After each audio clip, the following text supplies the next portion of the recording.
Yep. Inside, I want to kill myself. We are on an 0-7 run over the last 2 days. After tonight was just complete bullshit.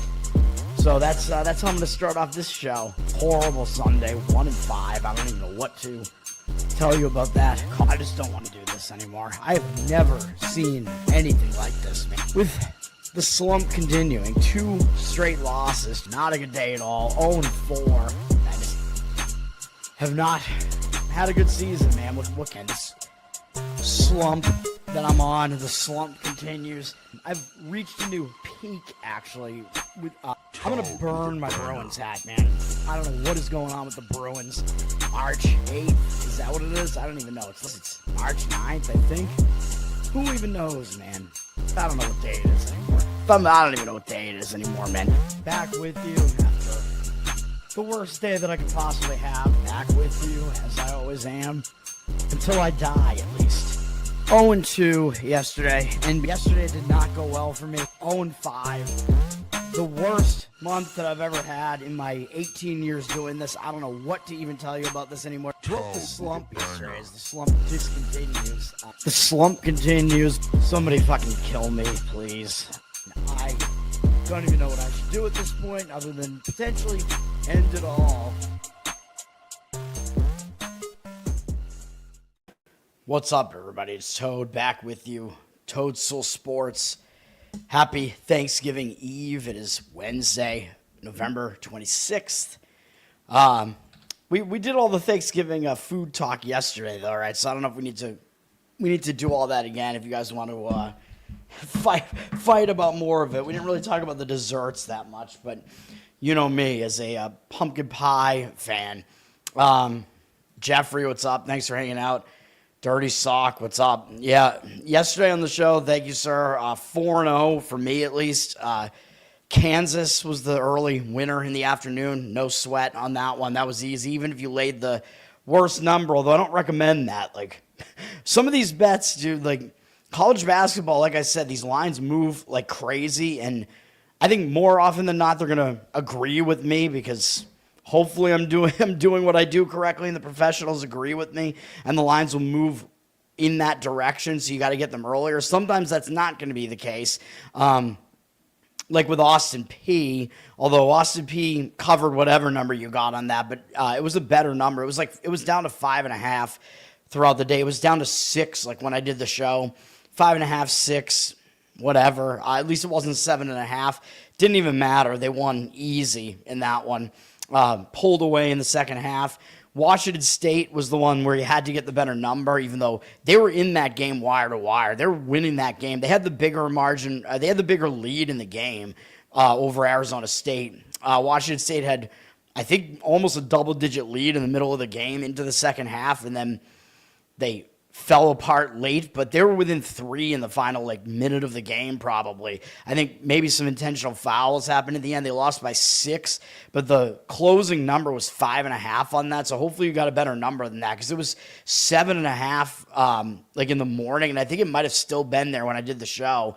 Then I think early afternoon it started to slip down, 6.5, 6. I did the Instagram video in the afternoon, not realizing it had started dropping like that. I mean, again, yeah, I don't know. I guess try to watch my content as early as possible. Maybe I have to get Instagram videos out earlier. I mean, I don't know. Doing all this content, it's a big effort, man. Big effort. Robin, what's up? Well, I never work, so that does suck that you're working, though.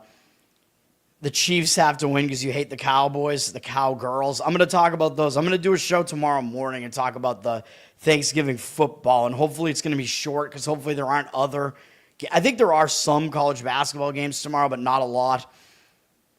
You parlayed it. Auburn lost. I didn't see exactly what happened in the Auburn game, but we'll talk about these big games here. I do have an opinion on all the football games tomorrow, by the way, and I might wind up having plays on 2 of the 3. I don't know. 2 of them I like quite a bit. The Chiefs-Cowboys one is my least favorite of the 3, but for me, my opinion is slightly towards the Chiefs in that game as it stands right now. Oh, and by the way, of course, last night we did have the 4-0 because we had an easy win in hockey with Dallas. They were out to like a 6-0 lead or something, 6-1, whatever. It was 4-0 at least. Then it was 6-1. I think they won 8-3. Edmonton, that team does not play any defense, dude. Easy win for us with the Dallas Stars in that game. The Stars. Yeah, Taylor's boyfriend. Yeah, it's all about T Swift. Doesn't have anything to do with Travis Kelce. He's washed up. He's old. He's not. I don't think he's doing that much this year. But the team does still run through Patrick Mahomes. I mean, he is one of the best quarterbacks still. All right, let's look at college basketball here. I'm going to have 2 college basketball plays, even though it's a huge board. I don't love it. I'm going to have 4 hockey plays, and I have 2 leans in hockey that were close to being plays for me. So there's a lot. I have a lot of opinions in hockey. We have a full hockey board, and then there's a decent-sized NBA board, but I actually hate it. So, and there's no football today. I hate the NBA board. I'm going to have no NBA plays. College basketball, we do have a couple of early games that are coming up, but I'm not interested in those games. Our pals at Troy are back in action after we faded them the other day, and they lost to Toledo. They're in action at 11 a.m. in this Fort Myers, whatever the hell it is.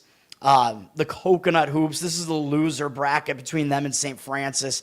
Troy is a much, much better team. St. Francis is awful. Troy's up to a 22-point favorite, 22.5-point favorite. I mean, do we want to really lay that many points with Troy? Probably not, but St. Francis is awful. Like I said, both of these teams took a loss in the first game. St. Francis lost to Belmont in this tournament. Belmont is good, though.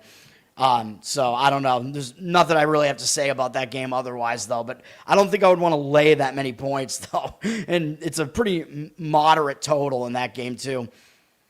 A free NFL bet, you're going to parlay all 3 with all 3 of my opinions, you mean? I have somewhat of an opinion on the Black Friday game, too. Is that really one of her songs? I don't know her music, like, at all. I'm aware of, like, the big hits from years ago, but I have no idea what she's been up to. Writing songs about Kelsey's dick, apparently. I thought she only wrote songs about exes. And then we do have another 11 a.m. game in Fort Myers, VMI Bowling Green. This is in the Fort Myers tip-off, so 2 different arenas. I think the Florida Gulf Coast, I think, is hosting the one where Troy and St. Francis are playing, but I don't even know. Multiple arenas in Fort Myers. VMI Bowling Green, again, not a very interesting game. Bowling Green is obviously a fairly significant favorite. They're coming off kind of a lackluster game against Bucknell, though. This Bucknell team is not very good. I know they've had a decent history, but they're in a terrible conference. They're not good. Bowling Green, probably one of the better teams in the MAC. They were double-digit favorites, and they only got away with a 5-point win there, so looks like maybe a spot where they might bounce back and play a little bit better. VMI, not as good, and they're coming off a loss to Buffalo. And, of course, ESPN is not showing us the betting odds on a lot of these pages now, which I am really angry at them about. They got to fix their shit, man, because I use that in my handicapping process. I'm looking at the box score. I want to see what the odds were right there. Like, tell me. Like, was this a big underdog or not? I think Buffalo was a small favorite in that game, but I'm not even sure. Anyway, I don't really care about the game, but Bowling Green's up to an 11-point favorite. The money's coming in on the favorite in both of those games, by the way, just to let you know, but there's not really much that I care about there. Robin, thanks for checking out the show. Thanks for saying hi. Have a good Thanksgiving. Even though it sucks that you have to work, hopefully you also get to spend some family time as well and eat good food. Yes. I don't know what people are saying yes about, but yeah. We do have this Bahamas tournament, which is the battle for Atlantis. Atlantis is probably out there, man. It's real. It's there, under the water. I think this tournament is just beginning today. I don't know. Or maybe it's just kind of a one-day round-robin thing. This starts at noon with number 24, Vandy, against Western Kentucky. There's not a whole lot that I see here either. Vandy really has not been tested yet. They did win at UCF. That was their biggest win. Western Kentucky, not a horrible team. I mean, they're undefeated right now, but they're really untested. They haven't played anybody, like, even remotely good so far. although I think they're a decent team. Vandy is down to a 17.5-point favorite. They're pretty public. They have a slight cash percentage on them right now, 82% of the cash versus 80% of the tickets, but it looks like the money has kind of come in against them a little bit, but we have a really high total here as well, up to 169, so expecting these teams to be running in that game. Working can be good if you don't like your family. Yeah, but not liking your family is probably not good. We also have a noon game in this Kissimmee thing, the Terry's Chocolate, whatever, with Towson and UC San Diego. These teams are both decent. UC San Diego got a nice win yesterday against Bradley. I think Bradley was a favorite. Yeah, they were a small favorite. Nice win from UC San Diego there, though. Towson, I think, won as a favorite, I want to say. No. They were an underdog, I think, against Liberty. Yeah, that's right. So Towson actually pulled off the upset against Liberty in the prior game. So probably a slight lean for me to fading Towson, and the money is seemingly agreeing with that as UC San Diego's up from a pick'em to a 2-point favorite now.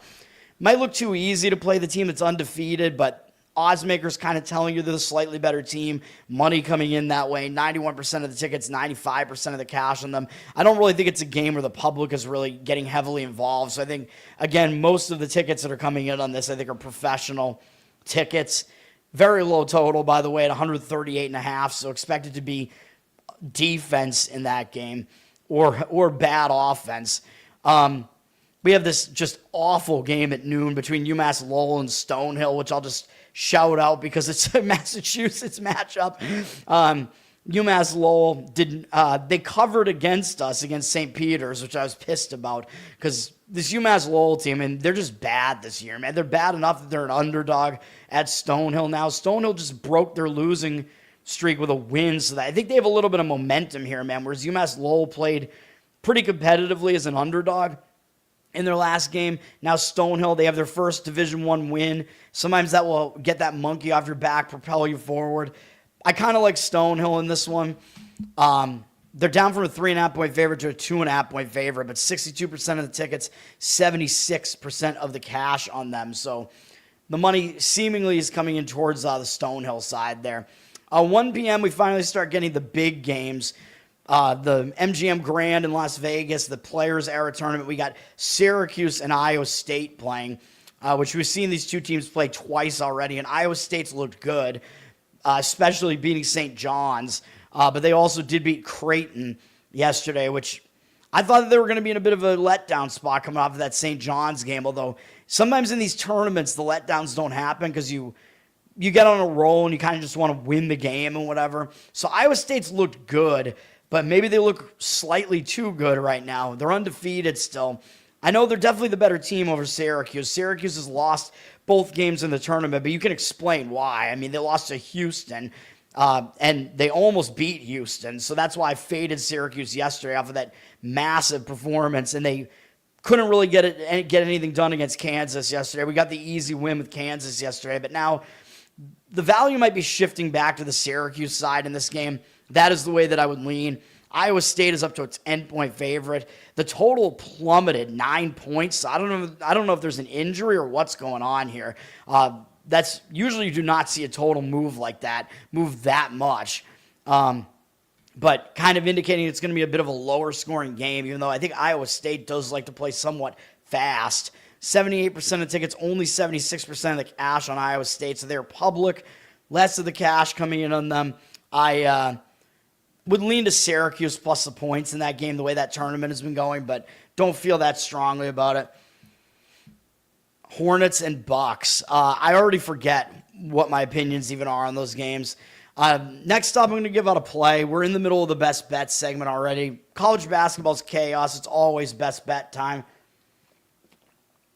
This one, I mean, we're kind of going against the numbers guys in this one. I think the numbers guys don't like this, but I like the situation. We're going to lay the points with Texas Tech against this New Orleans team, even though this New Orleans team, they've been pretty feisty. They've been competitive against some of these better teams, but Texas Tech, legit team, and I think the spot sets up way better for them, which is why I'm doing this.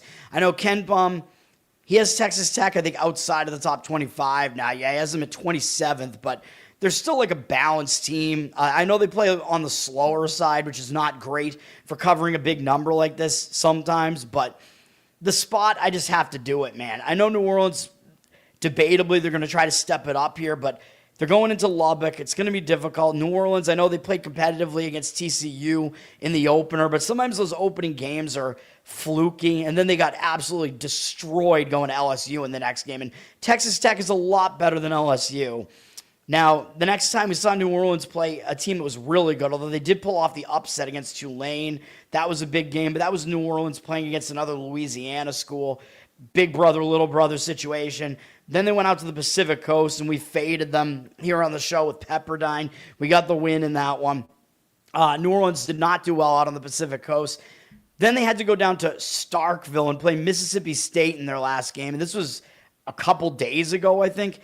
This was November 24th. This was literally 2 days ago, and New Orleans almost pulled off the upset against Mississippi State as 23.5-point underdogs. They went in and they played this SEC team right to the wire and lost by 3 in overtime.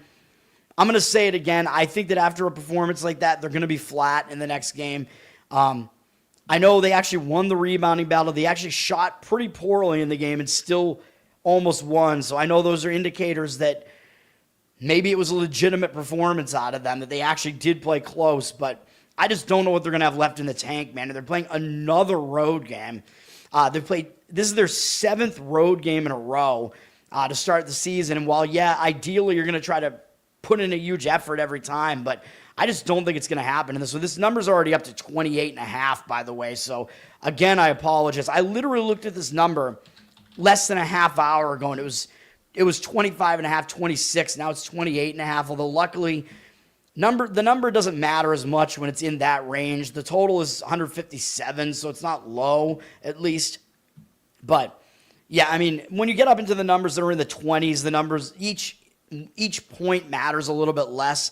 I still like this. I like Texas Tech to win in a blowout. I think New Orleans is going to be in a flat spot. But the other thing is, I think Texas Tech, they're going to show up for this one because they're staying at home, I believe. And they had a horrible game. No, this is in Nassau, my mistake. They're coming back from Nassau. Their last game was horrible, playing in the Bahamas. They lost to Purdue by 30 points. So I think they're going to come into this game angry, man, and focused. I mean, you don't want to lose to anybody by 30 points, even if it was the number 1 ranked team in the country and one of the legitimate top teams in the country. I know Texas Tech, they've lost when they stepped up in class a little bit, losing to Illinois close and losing to Purdue, but they played decent against Illinois.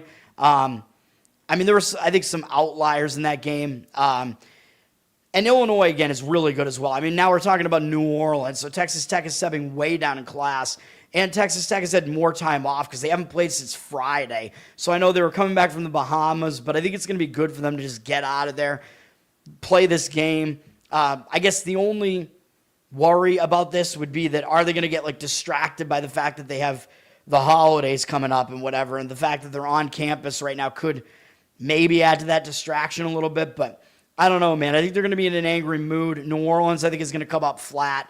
I like it. I like it for Texas Tech, even though, yes, again, sometimes the team that's playing at home gets distracted a little bit more by the holidays, but yeah, we're going to lay it with Texas Tech in that one. A hard time laying that many points. This is college, man. Sometimes it is dictated that you should do it. What's the biggest spread that I've laid? I laid over 30, I think, with Georgia not that long ago. I don't know. There are occasions where I'm going to do it, and that is one of them.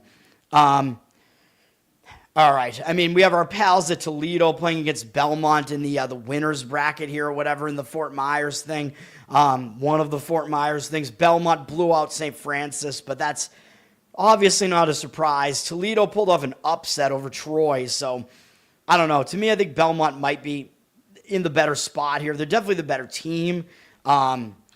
So what the hell is this doing, man? Oh, God. Belmont's down from a 5-point favorite to a 4-point favorite, though, with money coming in on Toledo. I kind of lean to Belmont here, but 62% of the tickets, 79% of the cash on Toledo. I don't really want to, give these, I don't want to make it seem like these are really strong opinions, but these are just, very, very mild opinions for me on a lot of these games. We do have our pals from Loyola Chicago who just can't get anything right. I thought they were in a nice bounce-back spot yesterday, and they still got obliterated by Northern Iowa. So this Loyola team, I mean, they just might not be any good, man. Like, we might have to really adjust the power ratings on this Loyola team because they can't get it done even when they're in decent spots to do so. San Jose State also got completely embarrassed yesterday, though, and I thought that was a better spot for them playing in California. This is in Palm Springs. They lost by 30 points to Tulsa yesterday, so we're looking at two teams that were just horrific yesterday, and they're both playing each other now. San Jose State's a 1-point favorite, 93% of tickets, only 70% of the cash, so the market read is saying Loyola, but I mean, I don't know how you could do that. Loyola's they've just been so bad. They're just continuing to underperform, and it's like the market hasn't caught up to them yet. I mean, sometimes there are teams like that. So the market read is saying Loyola. I don't want to do it. I don't want to say that I'm necessarily going to disagree with it, but both teams are in bounce back spots here. So I don't know. They both lost, I believe, as underdogs yesterday too. So I have no idea. All right, we have this Miami tournament that's going on. Is actually being hosted by FIU, Florida International, and FIU is playing here against Omaha. FIU will be the favorite because they're at home. Their court is pretty cool, by the way. Their court looks like a beach, and it has water on like one of the like sidelines there or whatever you call it. But the thing about it is, though, like, it's a little bit weird because you like can't see where the 3-point line is because you're like shooting from like inside the water on it. It's pretty bizarre, but it looks cool. And yeah, this is Omaha against FIU. I don't really have much of an opinion on this game. I'm just pointing out FIU as the host of this tournament. There's their court there, if you see me on video here, with nobody in the stands. Nobody cares. Omaha just lost to James Madison in this tournament. James Madison, decent team. And FIU also lost to James Madison, I think, also in this tournament already. So both teams lost to the same common opponent. Not a whole lot to see there. FIU is already up to a 5-point favorite, and the money is coming in on them. 86% of the ticket, or the cash on them, 73% of tickets on Omaha. I'm not going to disagree with the FIU side there, but no strong opinion from me on that. And then we start getting into later afternoon, and we start getting into teams that are playing in their actual home arenas as well. But I don't really have much to say on a lot of these games. So we get into the Maui tournament again on ESPN at 2:30. We have USC and Arizona State here. Both of these teams didn't play particularly well as favorites yesterday. They both almost lost. USC, probably more embarrassingly, almost lost to Seton Hall, even though I guess USC was only a 1.5-point favorite when the game went off, which seems odd to me. Maybe Seton Hall is actually better than we thought they were to begin the season, because I think this USC team is pretty legit. Like, I mean, they got Musselman. I mean, even though I don't like him, Musselman, I mean, he's an established coach. He is their coach at USC, and they brought over Baker Mazzara, who was on Auburn last year. He's at USC now. USC was still able to get the job done yesterday after Seton Hall basically punched them in the mouth. Seton Hall typically wants to play a little bit slower than what that game was, so USC does want to play faster. They were able to get it somewhat into their pace and win in the end.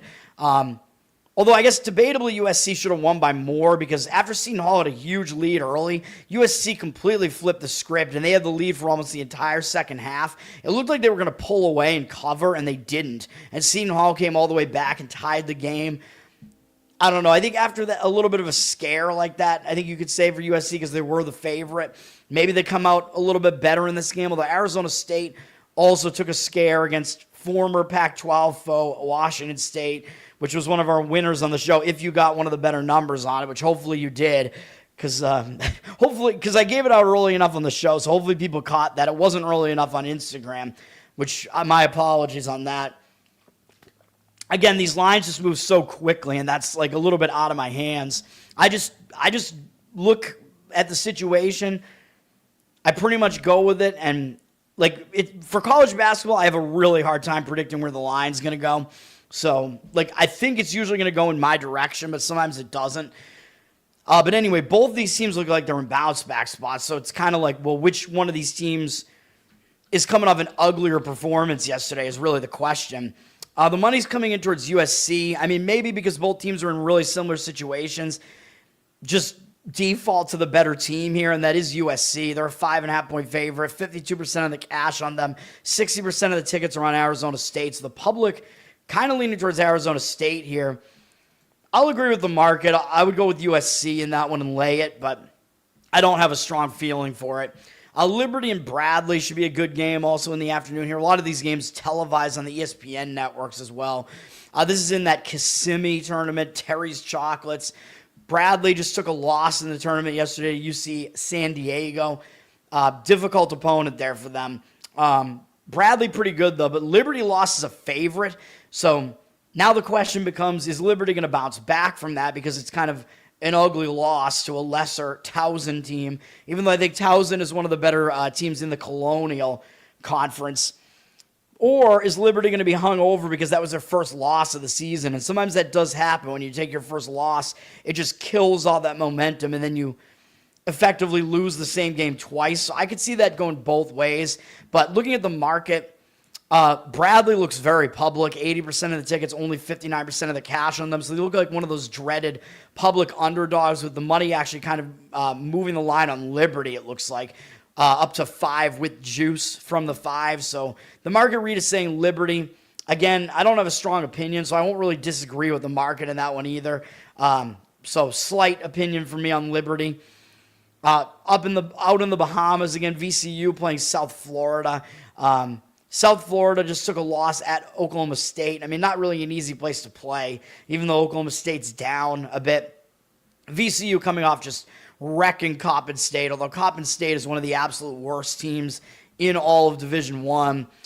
VCU is the favorite here, and South Florida is getting the public action. I don't even know what the deal is, man. Like, VCU kind of has the better recent history but in basketball, but I guess it's like, I don't know. I mean, both teams are 3-2. I don't know why the public is on South Florida, but it looks like they somewhat are.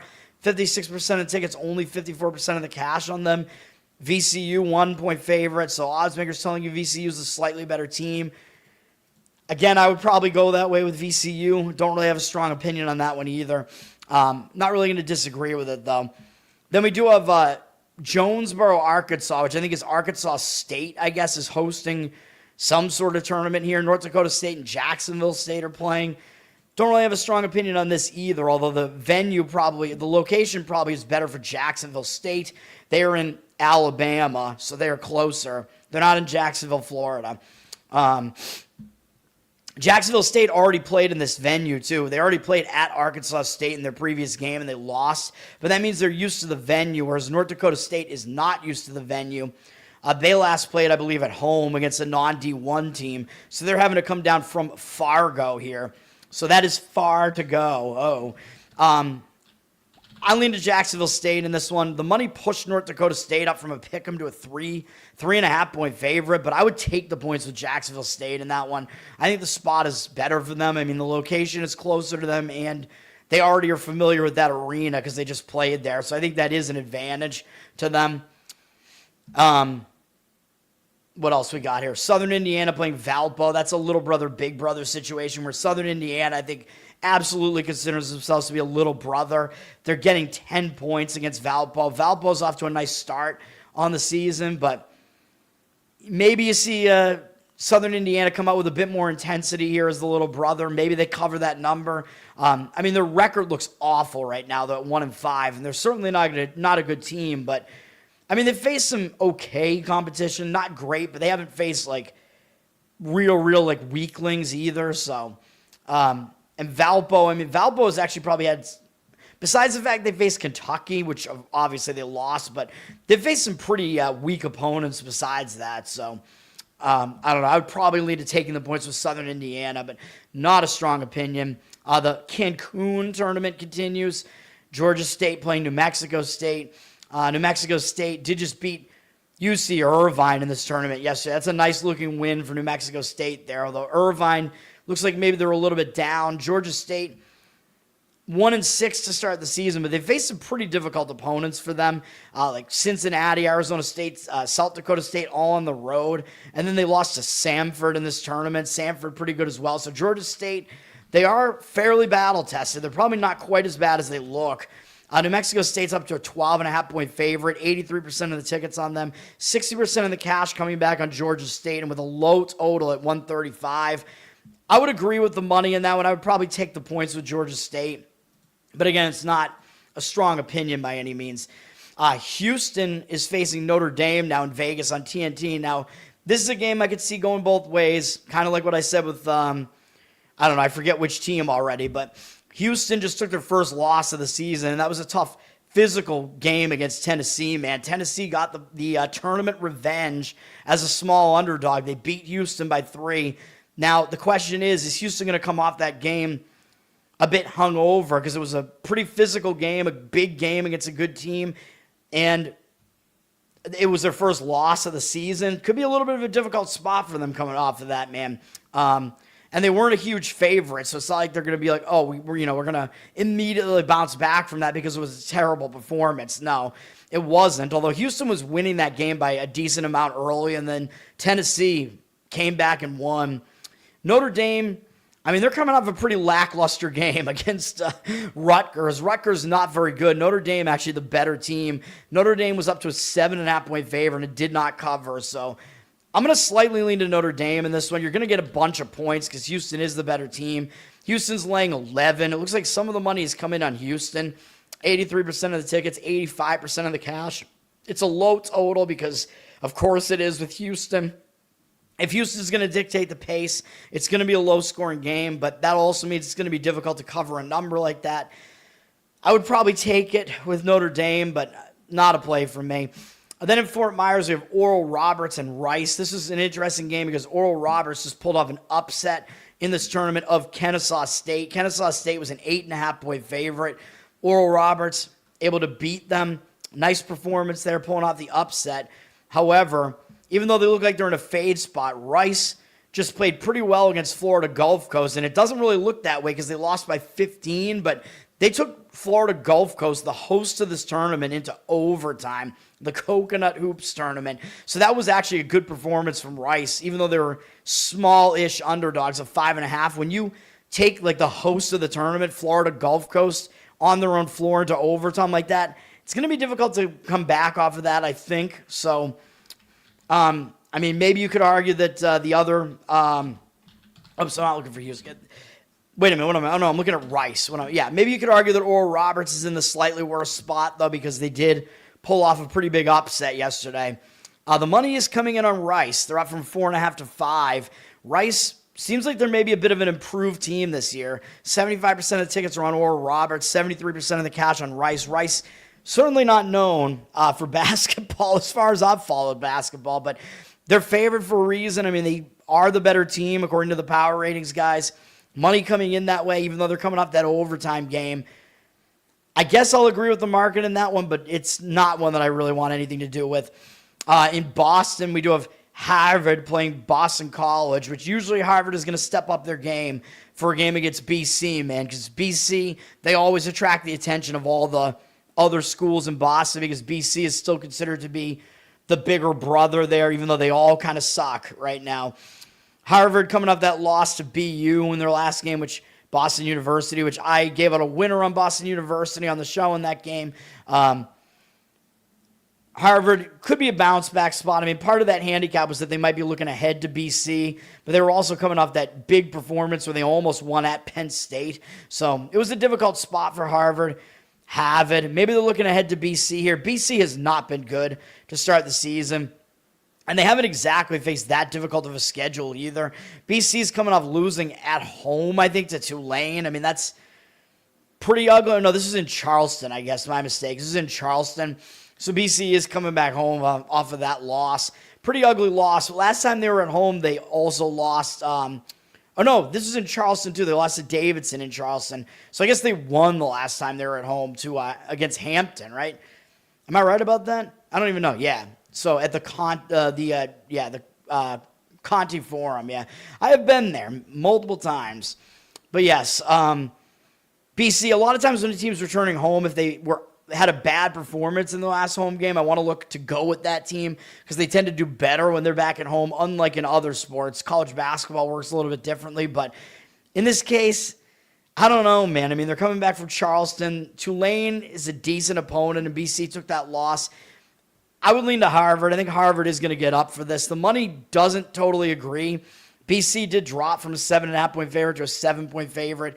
62% of the tickets on Harvard, 59% of the cash on BC, but I would probably take the points with Harvard. You're also getting a low total that's down to 136, so makes it a little bit more difficult for a favorite to cover.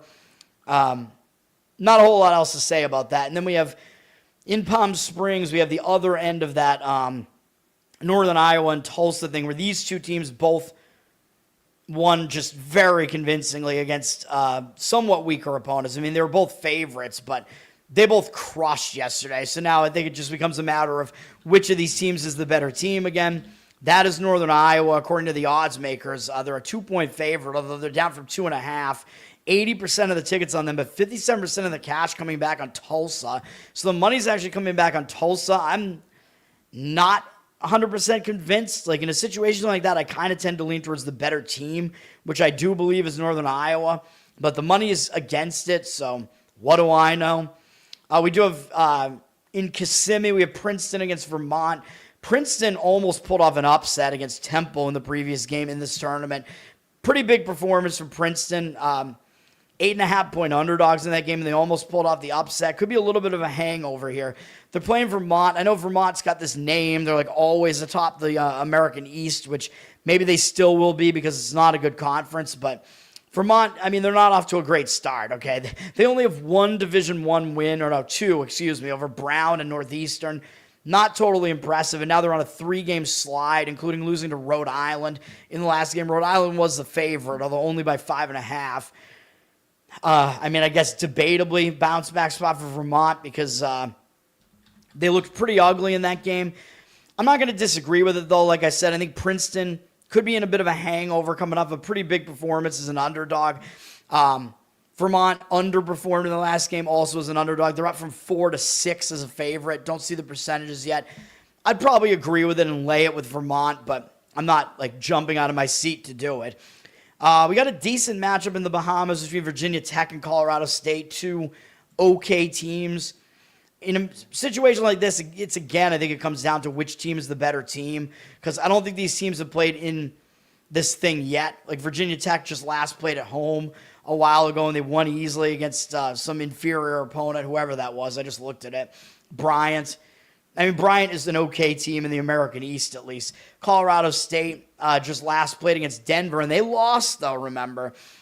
Denver stepped up their game, man, to play an in-state bigger brother of Colorado State, and Colorado State lost the game as a big favorite. So you could argue that now Colorado State, it's going to be good for them to just get out of home, bounce back spot maybe, but that was their first loss, so it could still be a hangover spot. And the travel here is going to be easier for Virginia Tech, right? Because think about it. They're only going from Virginia to the Bahamas, or Colorado State has to go from Colorado to the Bahamas, so the travel spot is easier for Virginia Tech here.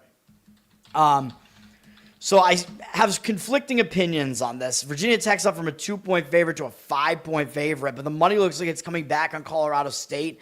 67% of tickets, only 64% of the cash on VaTech. So it looks like the market read is saying take the points of Colorado State. You know, I'm not really going to disagree with it because that was such just a hideous loss to Denver. I'll probably agree with taking the points of Colorado State, but I'm not really, I'm not excited about it. Cancun, we also got Samford and Utah Valley. This game, not even on the ESPNs or ESPN Plus. You might be able to find a stream of it. I think this is an interesting one. These teams are both good. They're both kind of under the radar. They're like decent mid-major teams. Samford just won against Georgia State in this thing, which is not anything to really take anything away from. Utah Valley, bigger win for them against South Dakota State. It was the better of those opponents there. So now we're coming into this. Utah Valley is the better team. They're up from 5 to 7 now. 71% of tickets, 94% of the cash coming in on them. I'm not really going to disagree with it, even though the total's not very high in this game. The money has come in that way. You're getting a little bit less value on it now. I mean, it's not a play for me or anything like that, but it's a game where I think you just go with the team that's the better team. Utah Valley is laying points there for a reason. So I guess that would be where my opinion lies. All right, we got my final play of the day is in the 7 p.m. slate on TNT. You know what I'm going to do, man. We're going to take the points with Kansas. This is Toad's special. I know I'm predictable, but I just go with what works long term, man. You can actually probably get 5 on this now. Tennessee up from 3.5 to 5. They're going to be public. They're the ranked team. Everybody's going to want Tennessee here, especially after what they did yesterday. 80% of the tickets, 83% of the cash for now. But I think what we could say is Tennessee's a public team. This is going to be one of the games that the public is actually betting. So the ticket percentage does actually somewhat indicate, it does at least tell you where public action actually is in this game. Again, especially a day without football. You know, it's Thanksgiving Eve.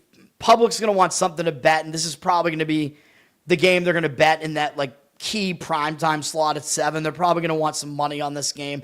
They're probably going to be on the Tennessee side after what happened yesterday. We got a low total here, 138, because we do have 2 teams that like to play on the slower side and they like to focus on defense. So I think that's good when you're taking an underdog, man. That's what you want. Although Tennessee's offense has been better this year so far than last year, but still, both teams defense-oriented. Both teams want to play slow. But the key of this is that you know what I'm going to say. Tennessee, I think, is in a letdown spot. I know this is a tournament. I know it's Kansas, and you want to keep winning, but like, I don't know, man. I mean, I don't know how much you have left after you beat Houston, and you had to come back against Houston. Houston was winning for the entire first half. They were winning by double digits at a couple of points. Still had the lead in the second half, and then Tennessee took it over. The game was close the rest of the game.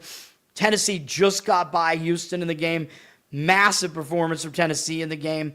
It was a close game. Anyway, you look at it, really, statistically, it was close, even though Tennessee didn't shoot well from 3. But what else is new? That's always the case with Tennessee.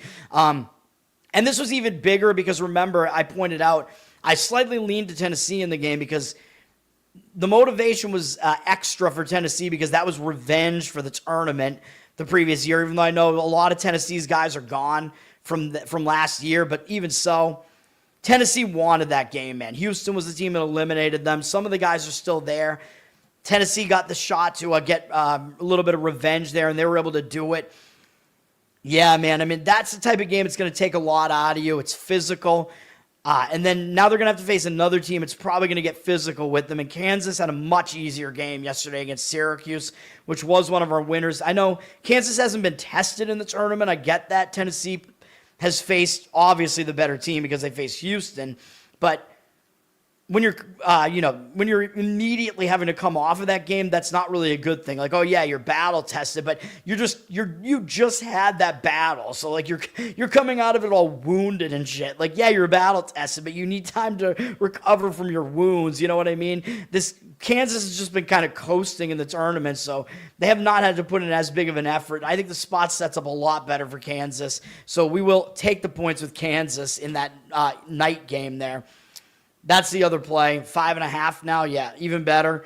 It might keep going up, too, to be honest. I mean, that's the game where the public is getting involved. It actually looks like the cash percentage also on Tennessee. So that's one that I actually don't think you need to play right away. Although at some point the line's going to get too high and drop back down a little bit. So you want to try to get it at like the peak. Maybe it's at 5.5. I don't really think it's going to get all the way to 7. I mean, that would be really insane if it went that high. But, yeah, which would be a key number. I don't think it's going to happen, though. All right. I mean, we do have Kentucky playing against Tennessee Tech. I mean, I don't think there's a whole lot to see here, although Kentucky does have North Carolina and Gonzaga coming up after the Thanksgiving break. They got to face both those teams, so maybe a bit of a look ahead. Kentucky may just get in, get out, not fully pay attention here. They're having to lay 38 points. 60% of the tickets on Kentucky, 68% of the cash on Tennessee Tech. So the cash is coming in on Tennessee Tech. Yeah, I would lean that way, probably taking the points. But, I mean, It is also a game where Kentucky might just be able to name the score, so I'm not very thrilled about that. Florida Gulf Coast getting to play at home again, hosting their tournament, playing against Kennesaw. Both teams coming off kind of bad outings, man. Where Florida Gulf Coast had to go into overtime to beat Rice. Florida Gulf Coast was a favorite there. Kennesaw, even worse performance, losing to Oral Roberts is a favorite. I would lean to Kennesaw in this one, getting the points. They're getting 3, even though it is on Florida Gulf Coast home court. Odds makers kind of indicating these teams are almost even in power ratings pretty much. Kennesaw coming off the uglier game yesterday and didn't have to play an overtime period, so that is probably the way that I would lean in that one.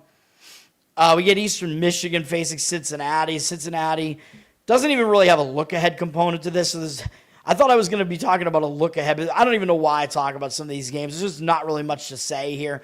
I know Eastern Michigan's coming off that loss to Louisville where, if I remember correctly, do we have Eastern Michigan in that game? I don't think we did. They also didn't cover. I don't think that was one that I gave out, but it's a low total at 144, 75% of tickets on Cincinnati, 87% of the cash coming back on Eastern Michigan. I'm not going to disagree with that, with taking the points there. I mean, Eastern Michigan should at least show up for the game, and it looks like a game Cincinnati might just go through the motions, low total, etc.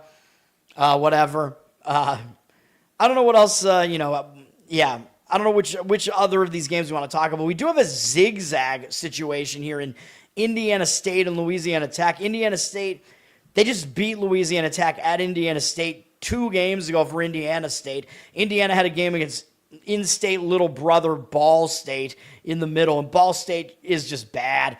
I mean, they weren't able to really step it up against Indiana State. Indiana State won and covered, but now Indiana State has to go to Louisiana Tech. Indiana State just beat Louisiana Tech as 3.5-point favorites at Indiana State. Now it's going to flip to Louisiana Tech. Louisiana Tech hasn't played since that game, so looks like a spot where Louisiana Tech is likely to zigzag here. Like, they're going to have the adjustments to make. They're the team that lost, so they're the team that has the things to fix. Whereas Indiana State, if everything worked for you, you don't really have a whole lot to fix. Now you got to go to the other team's venue. Louisiana Tech's a 2.5-point favorite, up from 2. That line seems about right based on where Indiana State was in their game. The odds makers are telling you Indiana State's the slightly better team. I would lean to Louisiana Tech in the zigzag, although they're public for whatever reason. 89% of the tickets, only 87% of the cash. So the market read is kind of disagreeing with it, but the only thing that I really see as far as the situation in that game is the zigzag. And Indiana State, you would think, would be the public side because they have a 4-2 record versus Louisiana Tech's 2-2. But again, what do I know? Louisiana Tech is 2-0 at home, but they've only beaten a non-Division I team, and Jackson State, and we know Jackson State has let us down a couple of times, although Jackson State's at least a battle-tested team. We have St. Mary's and Wichita out in the Bahamas, getting into the night games here. It's an interesting one. It's a good game. Both teams, not bad. St. Mary's is really good, actually. I mean, they're one of the top 2 teams in the West Coast Conference, as it is every year. It's them and Gonzaga. Wichita seems like they're on the upswing again. They're improving. Both teams having to go to the Bahamas. It's a travel spot for both teams, man, especially St. Mary's coming from the Pacific Coast. That is a long flight. For Wichita, it's a little bit less bad, but still kind of crazy. Both teams coming up pretty easy wins, so nothing to really see there. So it pretty much comes down to which team is the better team. St. Mary's is the better team here. They're up from 9 to 10.5 here. 67% of tickets, 91% of the cash on St. Mary's. The money is saying St. Mary's.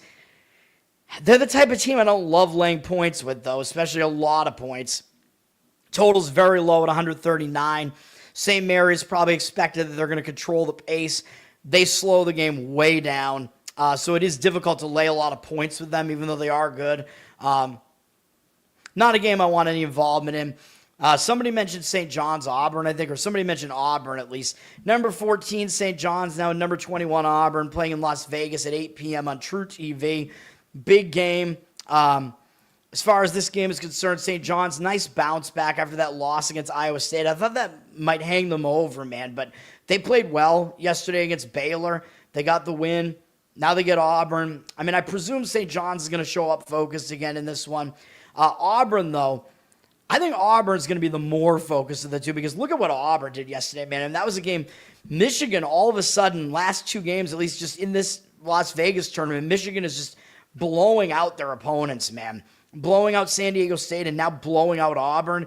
I mean, yeah, Michigan's good, but at some point, I don't know, man. I mean, there's got to be some sort of regression off of that. Like, no team is as good as their best win or as bad as their worst loss. You know what I mean? There's always some progression back to some mean. So I think after a loss that was that embarrassing, I kind of think Auburn's going to bounce back from that. Although I know they've lost both of their games against top opponents, Houston and Michigan, but they did play really competitively against Houston. So that Michigan game, it's looking like a little bit of an outlier. I know Auburn's not as good this year as they were the last couple of years, but they're not bad.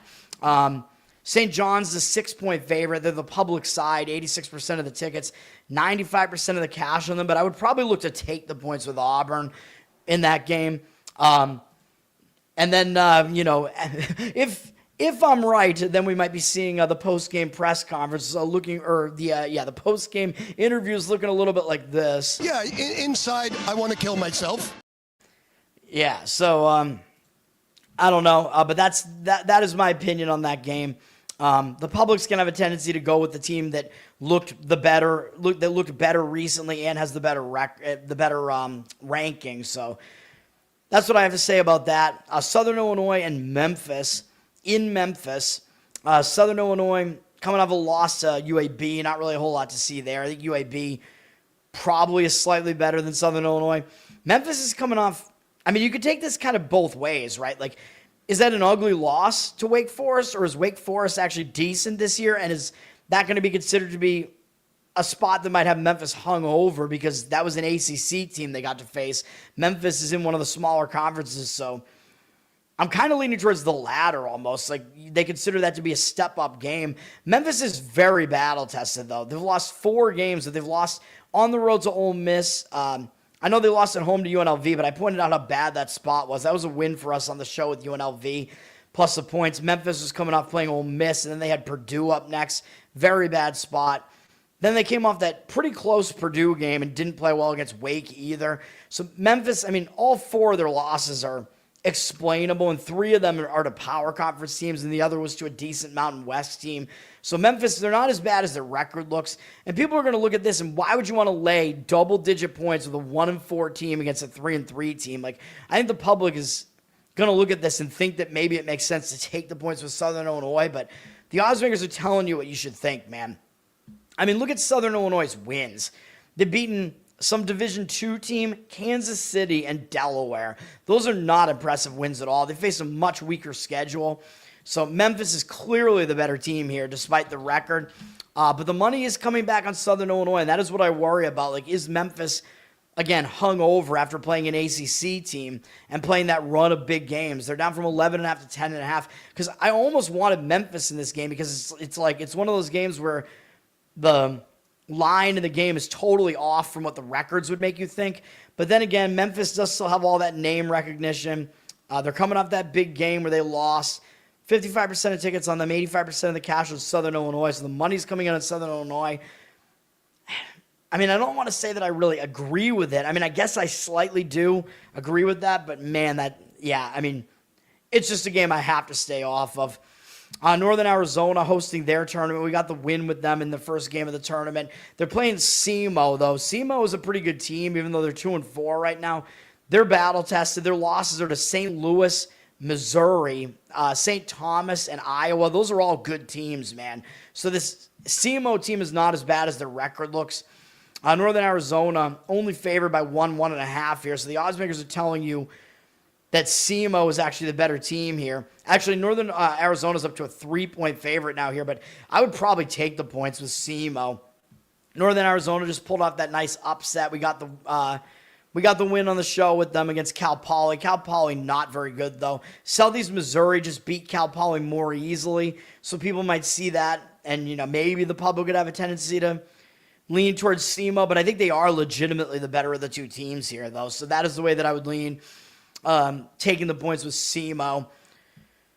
We do have South Dakota State and UC Irvine playing in Mexico. I mean, it's a decent matchup here. Both teams are all right. UC Irvine, ugly loss where they only scored 45 points against New Mexico State in the first game here in Cancun, I believe. South Dakota State, kind of a more tolerable loss, if you want to call it that, against a pretty good Utah Valley team. But Irvine looked uglier, and they are still the better team, so I'd probably lean towards laying it with them. They're a 2.5-point favorite. Don't really see the percentages yet, but that is probably what I would do in that one. We got Denver and Wyoming. Denver, I mean, they were coming off that big win over Colorado State, but then they lost and did not cover at Arizona. So I considered giving out Arizona in that game, but I just thought Arizona might not really have the incentive to cover, although they did. But now Denver's coming off those two big step-up games at least, man, and now they're having to go to Wyoming. Wyoming, a sneaky 5-1, I guess, 5-0 at home, but, I mean, they really haven't faced anybody that good yet. I mean, their best win is, I don't even know, beating Austin P maybe at home. I mean, that's not very impressive. We got the win with Austin P yesterday, but this Wyoming team is not battle-tested, and that's probably why the money's coming in on Denver. Wyoming is the better team, according to the odds makers, down from 10 to 8 here, but 56% of tickets on them, 80% of the cash on Denver. I don't know that I could do it with Denver, though, off of those two big step-up games like that. The money seems to be coming in that way. Wyoming is definitely not as good as their record looks, but yeah, I mean, it's just, I don't know. That's a stay away, obviously. I don't have any more college basketball plays. I'm just going through the rest of the games here. I mean, Alabama State's at New Mexico. New Mexico's coming off a nice win over Mississippi State. They just played in that Kansas City thing against Nebraska and Mississippi State. Big win, couple of big games, so they could be in a little bit of a letdown spot here playing a lesser conference team like Alabama State. Alabama State is decently battle-tested. I mean, they lost in blowouts to Florida State and Colorado, but they did play against them. They're coming off a loss to a decent SIU Edwardsville team. Decent for the conference that they're in at the very least. I lean to Alabama State in this one. I think New Mexico, coming off that big game, maybe New Mexico just doesn't give it their all here, although it's always difficult to play in New Mexico because it's at a high elevation. Their arena is the pit, so you have to go up and then you go down into the pit. They're up from 17.5 to 20.5, though, and it's a somewhat low total of 147.5.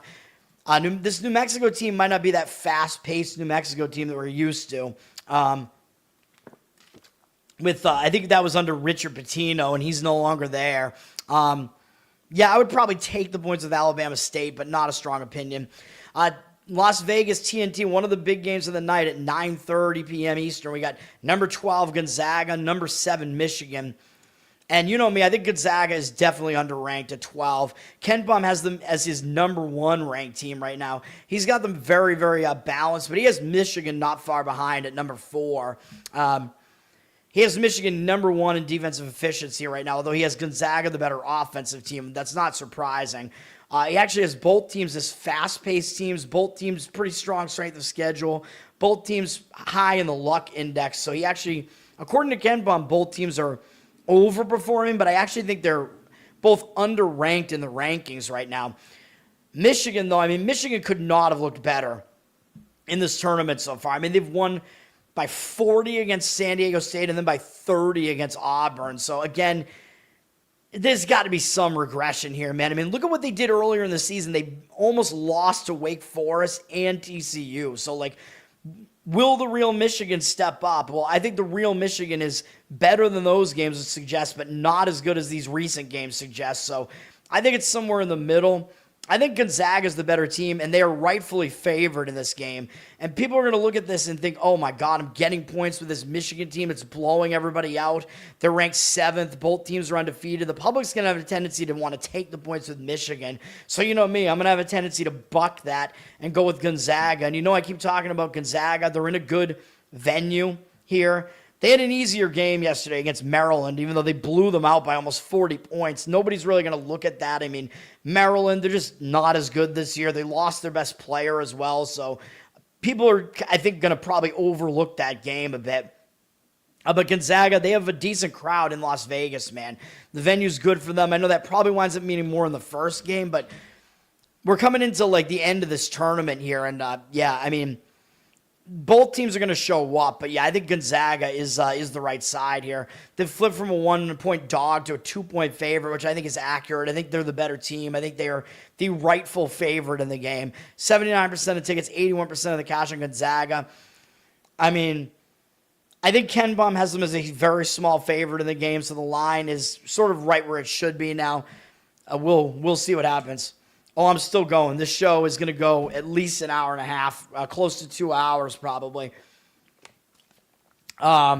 Stacks, what's up, man? We're still on college basketball here, but there's way too much hockey today, man. This show takes a lot out of me. College basketball is just, dude, I mean, it's a double-edged sword because I like talking about this stuff, but doing this show and like having to talk about every one of these games and whatever, it's too much to do. Like, I look at the college basketball board every day and I like consider whether or not I want to do this ever again. I'm like, I just don't want to do this anymore. You know, I'm thinking, you know, that maybe I should potentially end it all, you know, that type of thought.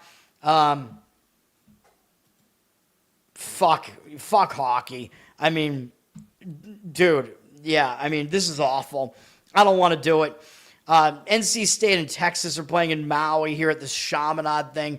NC State is ranked at 23rd. Texas is unranked, although these teams, I don't think there's a huge gap between these two teams. NC State took an ugly loss in the first game of the tournament to Seton Hall, who looks like they're at least better than maybe we thought. They bounced back, NC State did, with a win over Boise. Texas had a difficult game against Arizona State. I mean, actually, Texas lost the game as a favorite, I should say, which is why we faded Arizona State yesterday. Texas bounced back. They beat Chaminade, though, yesterday, although they beat them by a huge margin. I think Chaminade kind of had blown their wad against Washington State in the prior game, which is why we went with Washington State yesterday. This is a game where I would have been leaning to laying the points with Texas, although I don't even know if they covered. They won by 41. But coming off that, they had a much easier game yesterday, though Texas did. Texas up against NC State. Now, NC State is the favorite, up from 3 to 3.5, and the money's coming in on them. 63% of the tickets, 81% of the cash on them. I'm going to somewhat disagree. I would lean towards taking the points with Texas, but I don't really have a strong opinion on that game at all.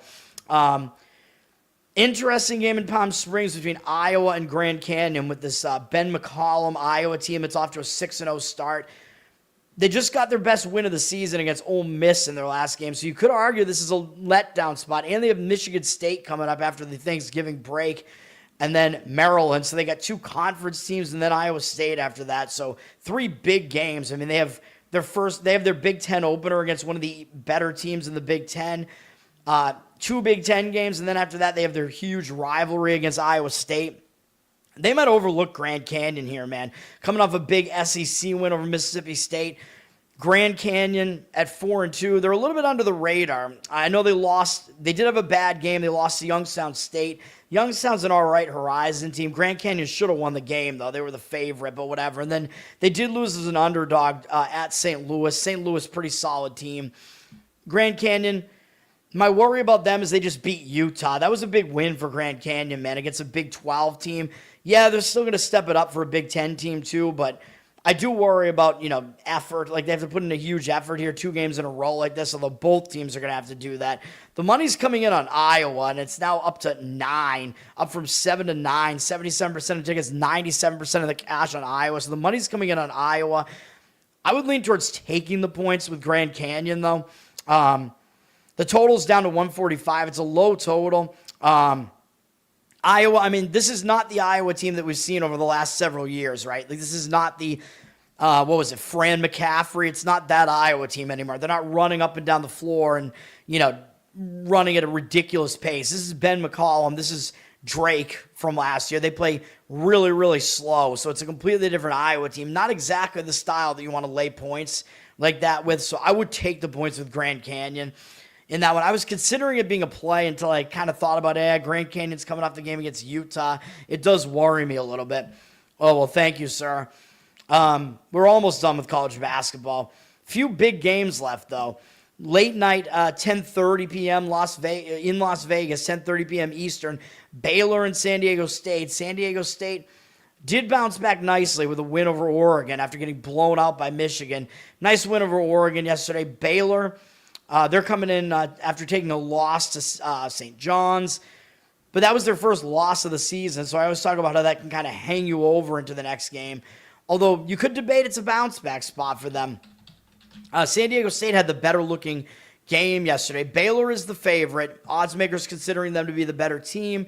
They're down from a 2-point favorite to a 1.5-point favorite, but the money looks like it is coming in on the Baylor side, even though they are somewhat public, because public just off of San Diego State right now after seeing them play pretty awful in a couple of games recently.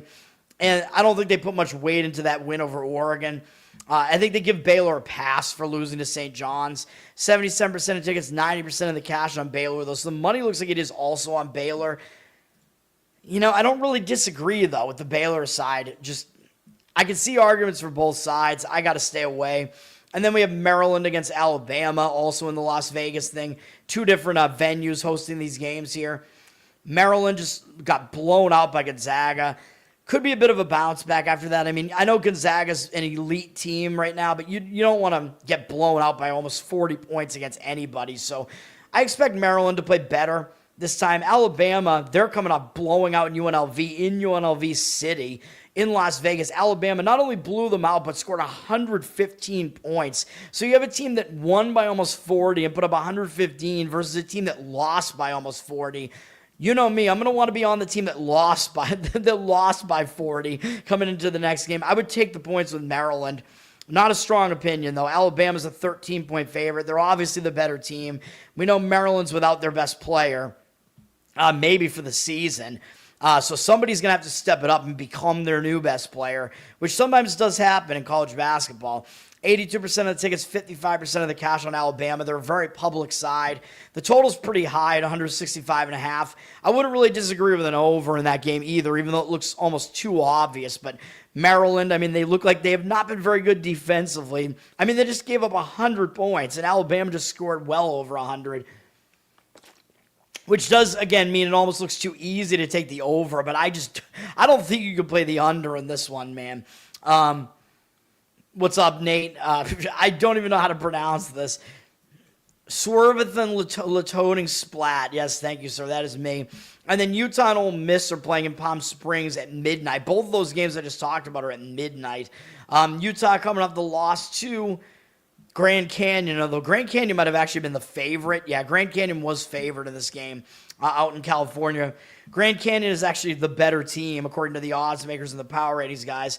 Ole Miss, they're coming off their first loss of the season to a pretty good Iowa team, and I talk about that. Sometimes that will hang you over into the next game. That was Ole Miss. That was their most difficult game of the season so far. Maybe they will be hung over a little bit. The spot to me looks a little bit better for Utah to me. I don't know where they even are on here. There they are. Ole Miss is a 12-point favorite. I mean, odds makers obviously telling you Ole Miss is the better team, but I would probably lean towards taking the points with Utah, but that's not a strong opinion at all here. Better in the search results? Yeah, I think so. I mean, my numbers seem like they're slightly better, but I don't know if it's because of the thumbnails. I don't know. I don't know if it's just kind of natural growth. I mean, I haven't seen like a huge growth. If you search for Toadstool Sports, I'm pretty sure I'm the first one that comes up now, though. I come up ahead of that other guy who has the same name as me and barely has anybody watching.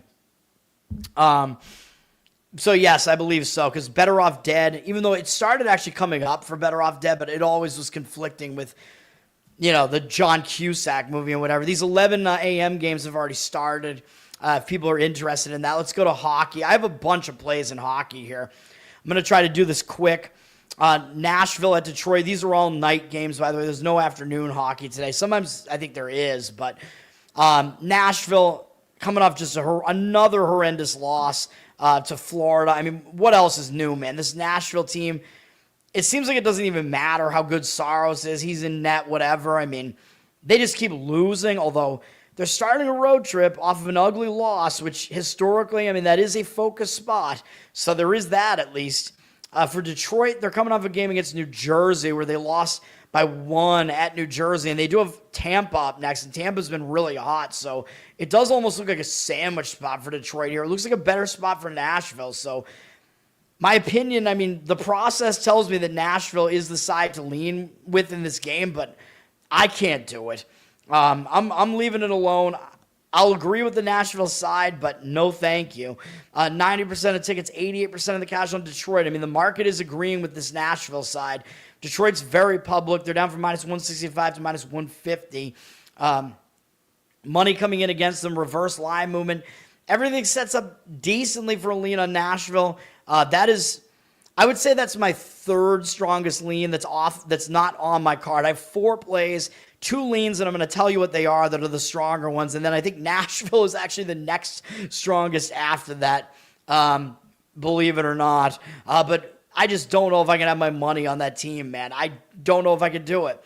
That team, they just always lose. I mean, there's nothing else that I can say about it. I can't do it. It's not really the strongest situation either, really. So if it was a crazy strong situation, I still might do it, but Nashville is all you. You're on Nashville. Good luck. Yeah, I mean, I agree with that, but I can't do it. Everyone's playing one line above their skill level. Yeah, so they're mismatched with every single line. Then again, with they're mismatched against every opponent's line. You mean Calgary is at Tampa Bay. This Tampa Bay team has been on fire, man. And I told you they were better than that mediocre record looked earlier in the season. Now they're pretty much proving it. I mean, they've won 4 games in a row and pretty much all against decent teams, except maybe the most recent one against a mediocre, if you want to call them that, Philadelphia team. But they did shut them out. They got Calgary here, though. I don't know, man. I don't know if Tampa's really going to have focus on Calgary. This Calgary team's pretty ugly, and they do have Detroit next. Tampa Bay does, starting a road trip against Detroit. Could be a little bit of a look ahead. I would lean to Calgary in this one. Tampa Bay did drop from minus 210 to minus 185 on the money line. 69% of tickets, 86% of the cash on Tampa, though. But I would probably look towards Calgary. If you're going to play those games, I mean, I would recommend, because they're bigger underdogs, Nashville and Calgary. I would, for Nashville, you might just go straight up on the money line in that one, because you probably get a plus 130 something money line on it. For Calgary, I would probably go with the make your own +1 puck line. So if they lose by 1, it'll push. I know it's more risk averse, but I'm doing that with 2 of my games today. So Florida's facing Philadelphia. Florida coming off embarrassing Nashville, but I mean, Nashville is ass, so I don't really know that that's necessarily going to be this is going to be a letdown spot or anything like that. This is a spot where I just don't really see an angle. Florida doesn't have any big game up next. I mean, it's Calgary next. I don't think they care about that. Philadelphia, yeah, I mean, sure, they'll step up their game for this. They're coming off an ugly loss to Tampa to start the road trip here, so they're in Florida now. I guess Philadelphia would be the lean in this one. Team bouncing back from a shutout loss, although Tampa's a good team. Philadelphia probably will show up for a game against the returning champs. Philadelphia did already beat Florida in Philadelphia 5-2 way back early in the season.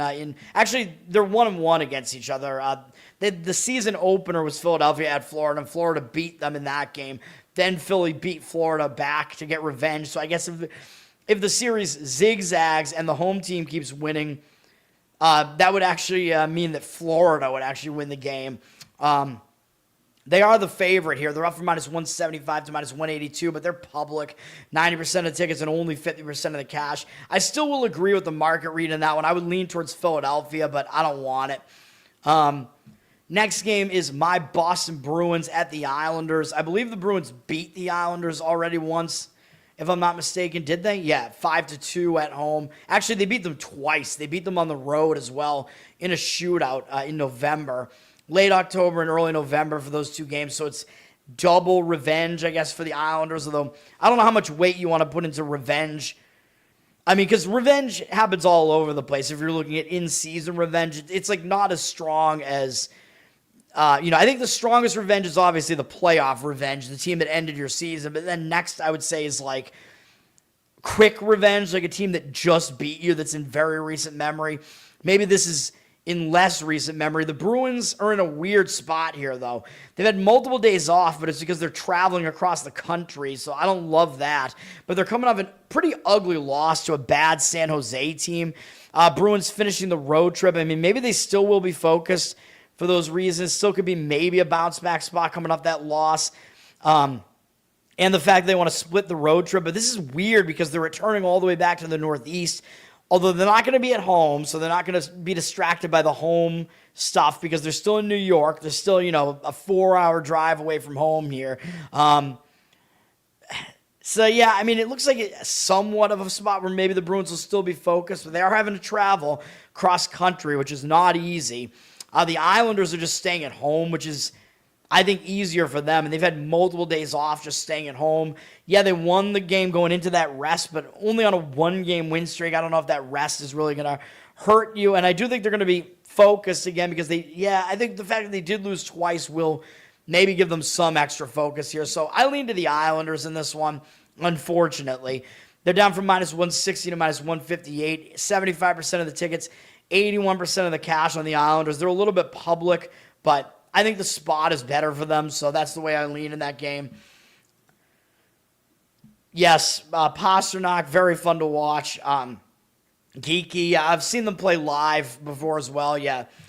Yeah, Bruins are very top-heavy, though. They have a couple of really good players. They lack depth. I mean, that's the thing, although they're playing better than what they were supposed to be doing so far, which is at least good. But I said that I thought that they weren't going to be as bad as the predictions were. The odds had them at like over 100-1 to win the division, I think to win the division, which is ridiculous, and had them coming in last in the division. I was like, I don't think they're that bad.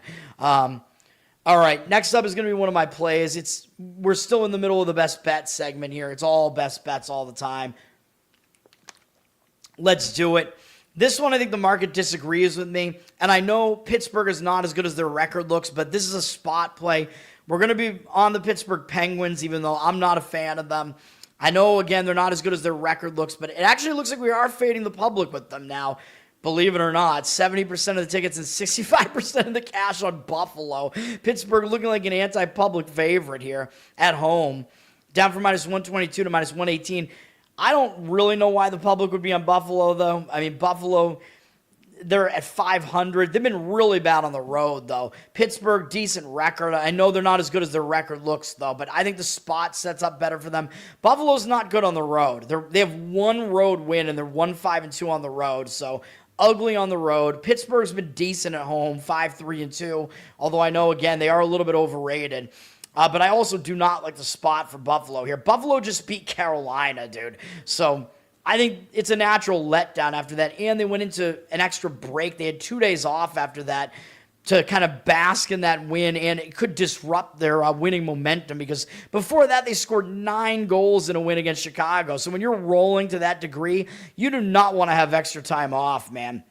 So I think they might come into this spot maybe a little bit cold, still in a letdown spot after that huge win over Carolina. If you dig into that game, I mean, I think it wasn't exactly what it looked like. There was an empty net goal for Buffalo. I mean, we all know Carolina's a better team.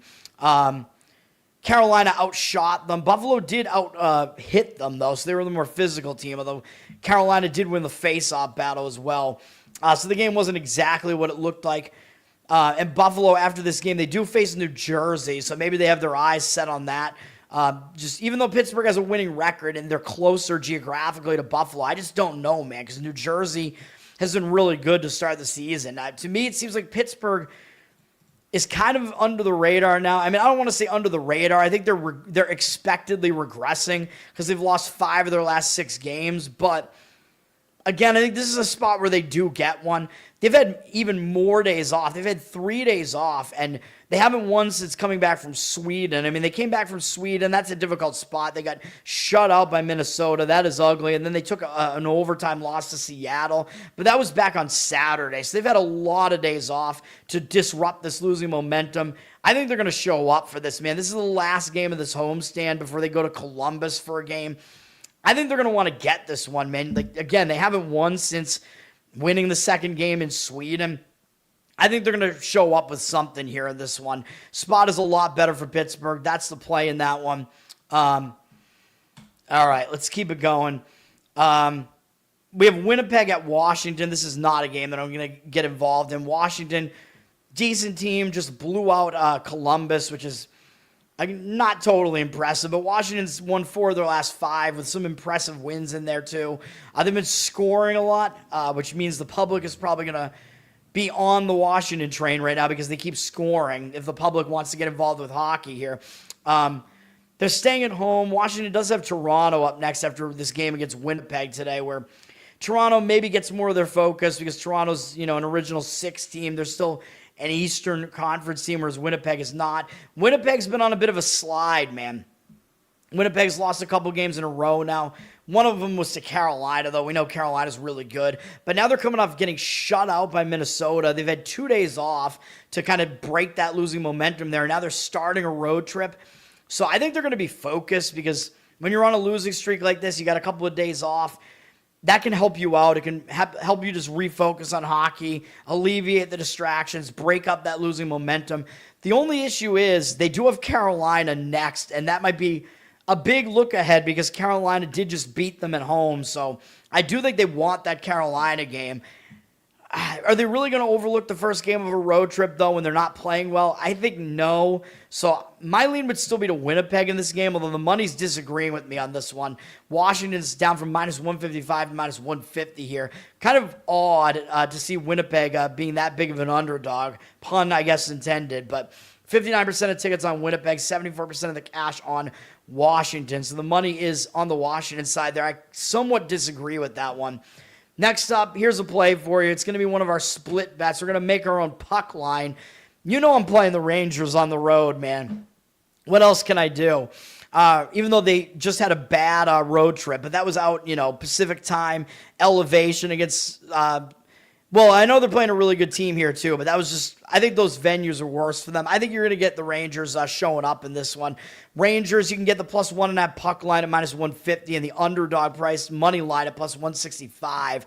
If you want to just play the money line, I'm not going to tell you not to do that, but you know how I do this. You make your own puck line. I go to that run line calculator that Johnny Ma developed for baseball. Of course, the Asians always doing the things with the math, even though I am also a math guy, believe it or not. But, a computer science guy, but I took a lot of math. I was really good at math. Where was I going with that? Oh, yeah, you make your own plus 1 puck line so that if it lands on exactly 1 and the Rangers lose by 1, it'll push the bet. If they win, of course, you'll scoop everything. And that's the way that it goes. So it's more risk averse that way. And hockey's a close game, man. So there's a decent chance you're going to get a one goal loss here too. The Rangers, they're back at 500. I mean, they were playing awful, but I think this is a good spot for them because after they had that bad road trip where, I know they lost 3 road games in a row after they were a great road team prior to that. Keep in mind, Quick did play 2 of those games, though. They lost 4 games on the road. Quick was in net for 2 of them, even though he's a very experienced goalie. But Shesterkin is their better goalie. I think Shesterkin will be in net for this one. But the Rangers came back home from the road trip, and they still got the win. They beat us returning home from the road trip. They beat St. Louis. I thought it was a bad spot for them in the return home, and I thought this Carolina game was a mega look-ahead spot for the Rangers, which is why I'm doing this here, because that handicap in that St. Louis game, part of it was that the Rangers are really going to be focused on this Carolina game, and I still think that's true. But now that the Rangers got the win over St. Louis, that broke a 4-game loss streak for them. So, they only played 3 games at home, or 3 games on the road. My mistake. And one of them was with Quick and net, but 4 losses in a row with Quick and net for 2 of them. My mistake. One of them was at home against Detroit. But anyway, that win against St. Louis is going to break their losing momentum, which I think is good. Now they're going back out on the road, and teams like to be focused, first game on a road trip, but even more so when it's Carolina, because Carolina is one of the best teams in the league, and we also know the Rangers lost. What else is new? The Rangers lost at home to Carolina back on November 4th, and I gave that out as a play on the show. I went with Carolina there, playing with that Ranger home road dichotomy, and the Rangers got embarrassed, man. They got shut out at home. We know the Rangers have been shut out, I think, 5 times at home. The Rangers are still terrible, pretty much terrible at home, even though I know they won that last game at home. But this is a spot where we're going to go with we're going to go with the Rangers at Carolina. They're on the road this time. Rangers are still 9-4-1 on the road, man. That is still quite good, and they're awful at home. They're like 2-8-1 at home, something like that, 2-7-1, whatever it is. It's bad. I know Carolina's good at home, 6-2-1 at home. They're good overall. I get it. That's why they're a big favorite here. And Carolina, I know they're off an ugly loss to Buffalo, which I did just mention in the Buffalo handicap. I understand that. You could argue they're going to be in a bounce-back spot. They've had multiple days off. But Carolina's returning over from a road trip, man, and they're having to face the Rangers in an extreme focus spot. Carolina's been on the road since Monday, November 17th. They went on the road. They went up to the Northeast to Boston. And they had to go all the way over to Minnesota, Winnipeg, and then came back to Buffalo. Now they're back home from that. I think it's a bad spot, man, for Carolina. Yeah, again, I mean, they already beat this New York team on the road once. The Rangers, kind of a middling team right now, record-wise. I would probably like this even better if Carolina lost to Winnipeg on the road trip because they have Winnipeg next. But Carolina did beat Winnipeg. But even so, I think it's a bad spot, dude. As I was talking about, teams return home from a road trip. They fall into that distracted spot. They get a little bit distracted.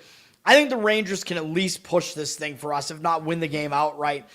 The money seems to agree with that. Carolina's a pretty big -190 favorite. Maybe they're favored by a little bit too much, too, based on these teams' records. I still think the Rangers are not really as bad as their record looks. 60% of tickets, only 52% of the cash on Carolina. So the Carolina looks like the public side with less of the money on them. Yep, we're doing it. We're going with the Rangers in that one, man. So that's play number 2 in hockey. Hellebuck is on IR. That's not good. So that means with Winnipeg there, that means he's not going to be in net here. Ted K with the math. I don't know. I have all of his books. I don't want to get this channel nuked, though. Charles, what's up? Thanks for hanging out, man. All right, let's finish this off, and then I'm going to do some lunch here, though we just love to talk about NBA, but I hate the NBA board. I don't have any plays in the NBA. Next up, we have Toronto and Columbus. This is another play for me. How about that? Toronto, money line is what we're going with this one. I think Austin Matthews is still hurt. Whatever. I don't like the spot for Columbus here, man. Columbus 11-9-3. They're a mediocre team, but I don't know. Maybe they're a little bit overrated at this point. Columbus is returning home from a road trip as well. And they beat Toronto during the road trip. So I think Toronto's really going to want this one, man. Columbus, they've been on the road since Tuesday, November 18th, so they've been away for a little bit more than a week, and they had to go all the way to Winnipeg, up to Toronto, won that game in overtime, went to Detroit, lost in overtime, and then they took a beating against Washington. So you're going to generally say, well, they'll bounce back from that when they return home. But as I just said with Carolina, both these teams returning home off ugly losses, that's not really the way that it works, man. When a team returns home from a road trip, a lot of times they get a bit distracted. And this Toronto team has not been playing that well, like without Austin Matthews, whatever. The record isn't that good right now. Columbus just beat them in Toronto, so Columbus might not have full focus on this one for all those reasons. Toronto, below 500 now. That is a little bit of an extra motivator, too, to try to get back to 500, at least not including the overtime losses. Toronto's been awful. I get it. They've lost 7 of their last 8 games. They're coming off getting blown out by Montreal after losing to Columbus in the previous game. But again, I think they're going to want to get this one because they did just lose to Columbus at home. I think they're going to be angry. And they have multiple days off. They have more days off than Columbus. They have 2 additional days off. Columbus played, I believe, on Monday on the road. And we're getting Toronto. They haven't played since Saturday. And yes, they're traveling from Montreal down to Columbus, but still, it's almost going to be like the start of a road trip almost, because Toronto, yeah, they started the road trip in Montreal, but those are closer geographically, kind of. Now they're going down to Columbus, traveling down to the U.S. I think it's going to be a spot where Toronto kind of gets to hit the reset button. Again, they've had multiple days off, 3 days off to try to to refocus and break that losing momentum there, which I think is good. The last time, during that loss streak, the last time they had multiple days off, they actually won the next game against St. Louis. They had 2 days off prior to that one, so that's a good sign. They use that rest effectively. I think it's going to happen here. Columbus is not a great team, really, and even though it looks like, yeah, some of the public percentage on Toronto, 59%, but 70% of the cash. Columbus, minus 120, up a little bit to minus 121. Yeah, I mean, I'm not convinced that Toronto is not even the slightly better team here still, man. I mean, the odds makers are basically telling you these teams are about even. I think Toronto still might be the slightly better team over Columbus, and we're getting them as an underdog price in what I think is a better spot. Yeah, we'll go with Toronto as the underdog there. And then let's keep going. Next up, this is one of the leans that is, I'll say this is lean number 2, I guess, as far as the ones that I'm leaving off my card. This is the second strongest. I would say that Nashville is the third, but I don't really like it. But I lean to Chicago against Minnesota here, man.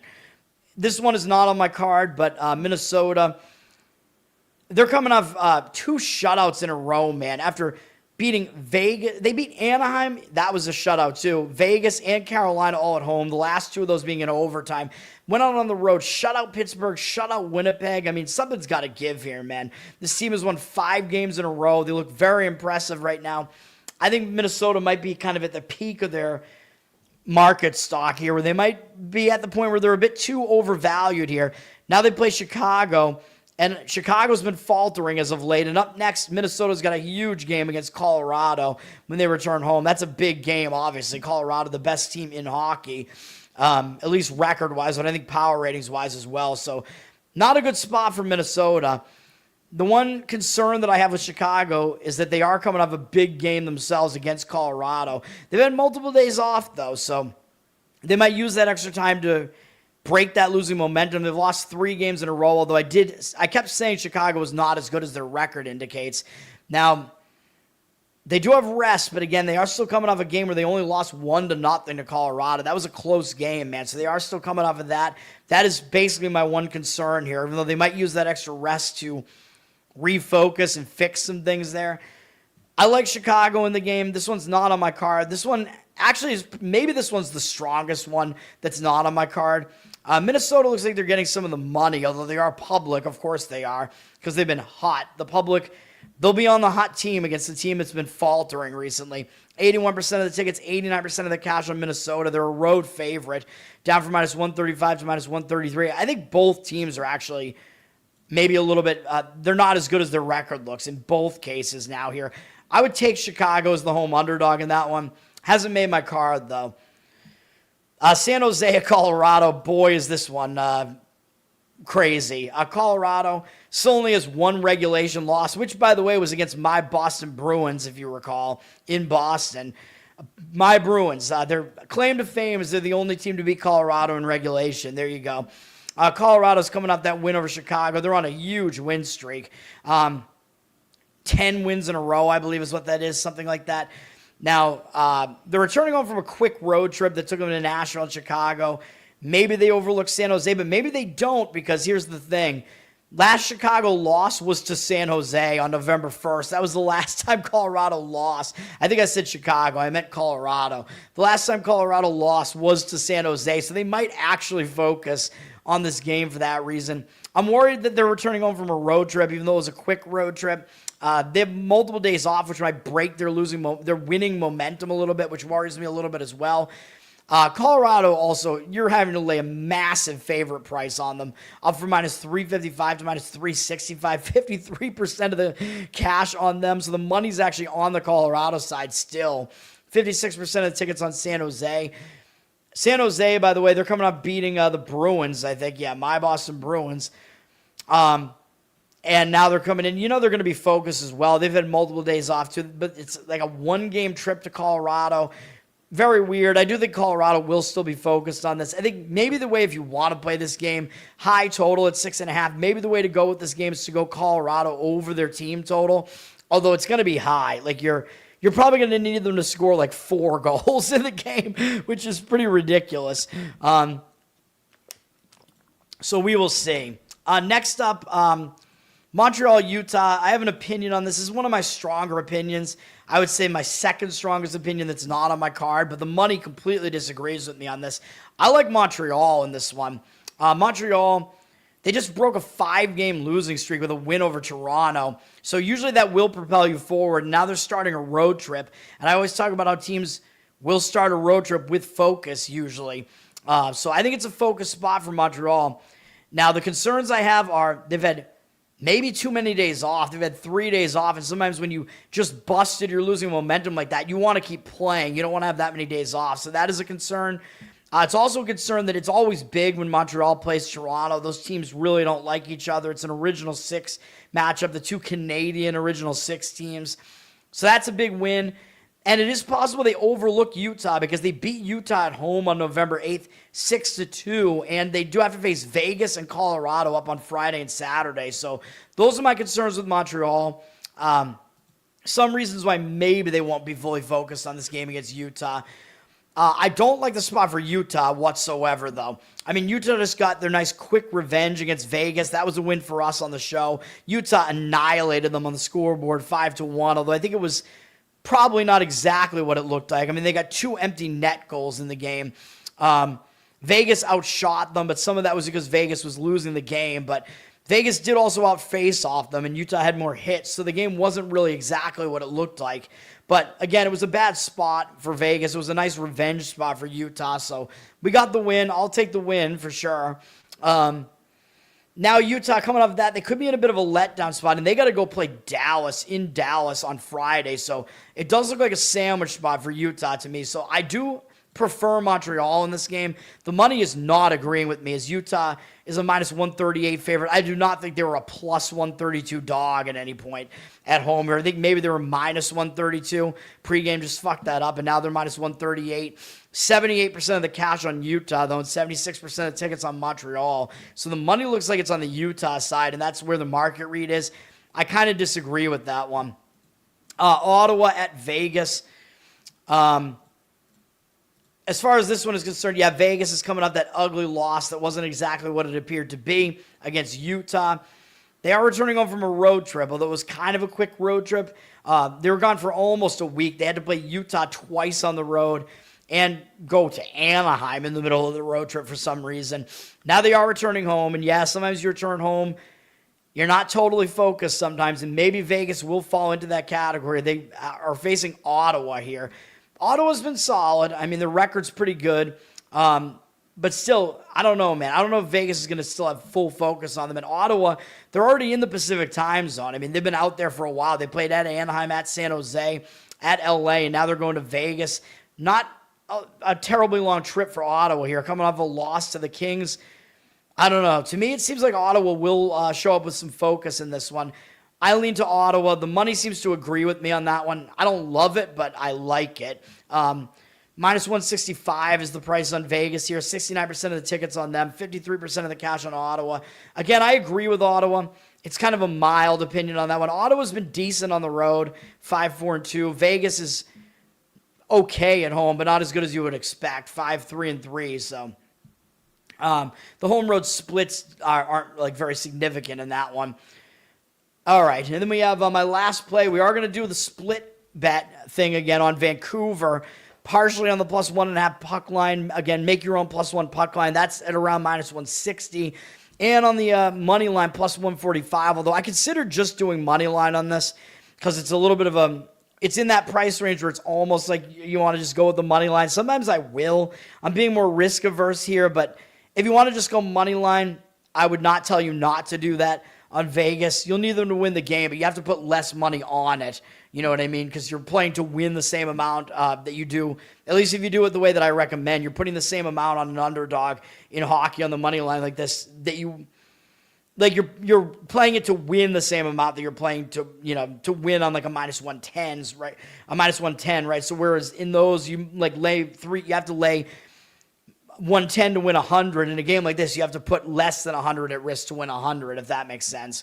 We're going to fade Anaheim at home. I know Anaheim, they're good at home, but we did just do it, and we finally got a win. I know we did it twice, and we went 1-1, but we got it right with, what was the game where we actually got the win? Ottawa?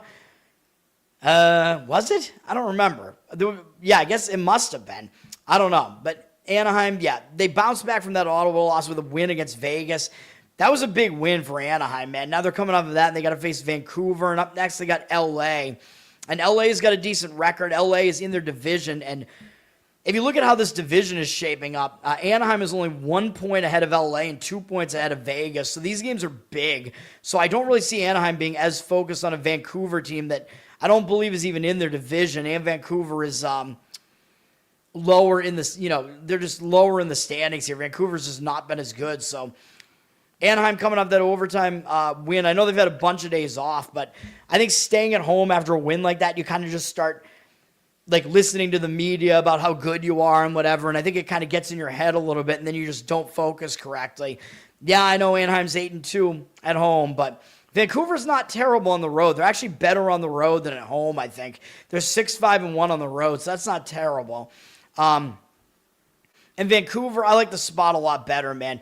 Vancouver has also had multiple days to rest, but they're on a losing streak. So, again, I talk about this. When you're on a losing streak, one of the best things for you is to just get out of there, go on the road, refocus. They're coming off an ugly loss at home that was a loss for us on the show. I thought Vancouver was going to break their losing momentum with a bunch of days off prior to that game, but they lost to Calgary. But we're getting a very rested Vancouver team here, man. They had 2 days off prior to the Calgary game, and now they have 2 more days off after it. So Vancouver's very rested here, and they're starting a road trip, and I think they will be focused to start the road trip. Again, coming off a really hideous loss to Calgary, which I'm still pissed about. I know we took the loss on the show on that one. The spot was really bad for Calgary in that game, I thought, but we still took the loss. There was a short-handed goal for Calgary in the game. Vancouver outshot Calgary by 10. Faceoffs were about even, and Vancouver's slight edge in the hits in that game. So the game wasn't exactly what it looked like, although I know Vancouver probably started throwing up shots because they were behind. But, yeah, we're going to go with Vancouver in this one. The market seems to strongly agree with this one. Anaheim up from -153 to -155. 67% of the tickets on them, but 94% of the cash coming into Vancouver. This one is probably my weakest of the actual plays, but I like it enough. So that's what we're going to do there. And then we do have Dallas and Seattle. Seattle's been playing decent, man. As you saw, they were close to the top of their division.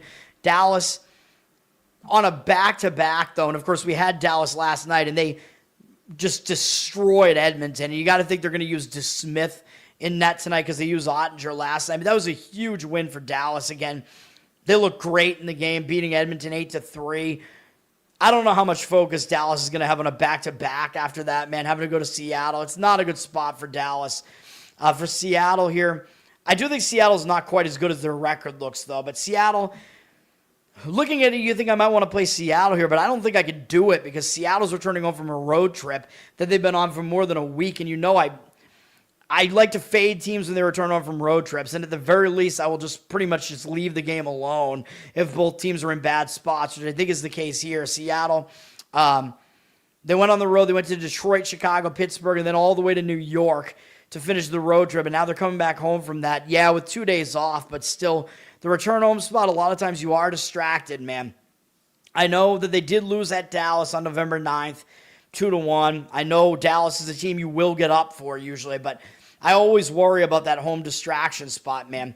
The money is coming in on the Seattle side. I don't disagree with it really, but again, I don't like the spot for either team. Dallas down from -145 to -127 as the road favorite. 75% of tickets, 95% of the cash on Seattle. Yeah, I mean, that's pretty much all I have to say about it. Now we have NBA. We have a ton of NBA as well here. Ugh, so much to talk about here, man. My plays are not, I think I have one play at 1 p.m. though, so I do have to get the stupid Instagram video up. What's up, guys? Charles, Nate, yeah.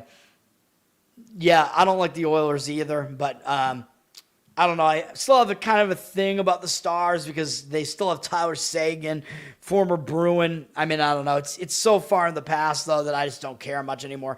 All right, we do have basketball starting with an early game on ESPN. We have an ESPN triple header that starts with Detroit at my Boston Celtics. Looking at this number, though, I'm not going to have any NBA plays today, by the way, but this number is pretty interesting because it looks way too easy to lay 2.5 with the Pistons. They're down from 3 to 2.5. Like, Pistons have like the best record in the NBA except for Oklahoma City. They have the best record in the East. So how could they only be a 2.5-point favorite against a Celtic team that's only one game above 500? It almost looks too easy to play the Pistons. 69% of tickets, 82% of the cash on the Pistons.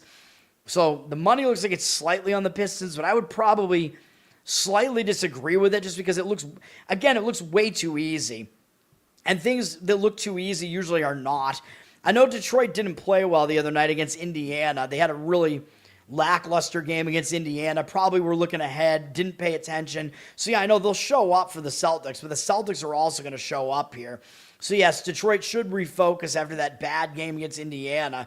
But the Celtics, that final score against Orlando, they actually only won by 9, but the Celtics they were winning that game by almost 30 points in the second half. The Celtics, again, they did what they do a lot of times, and just completely take their foot off the gas.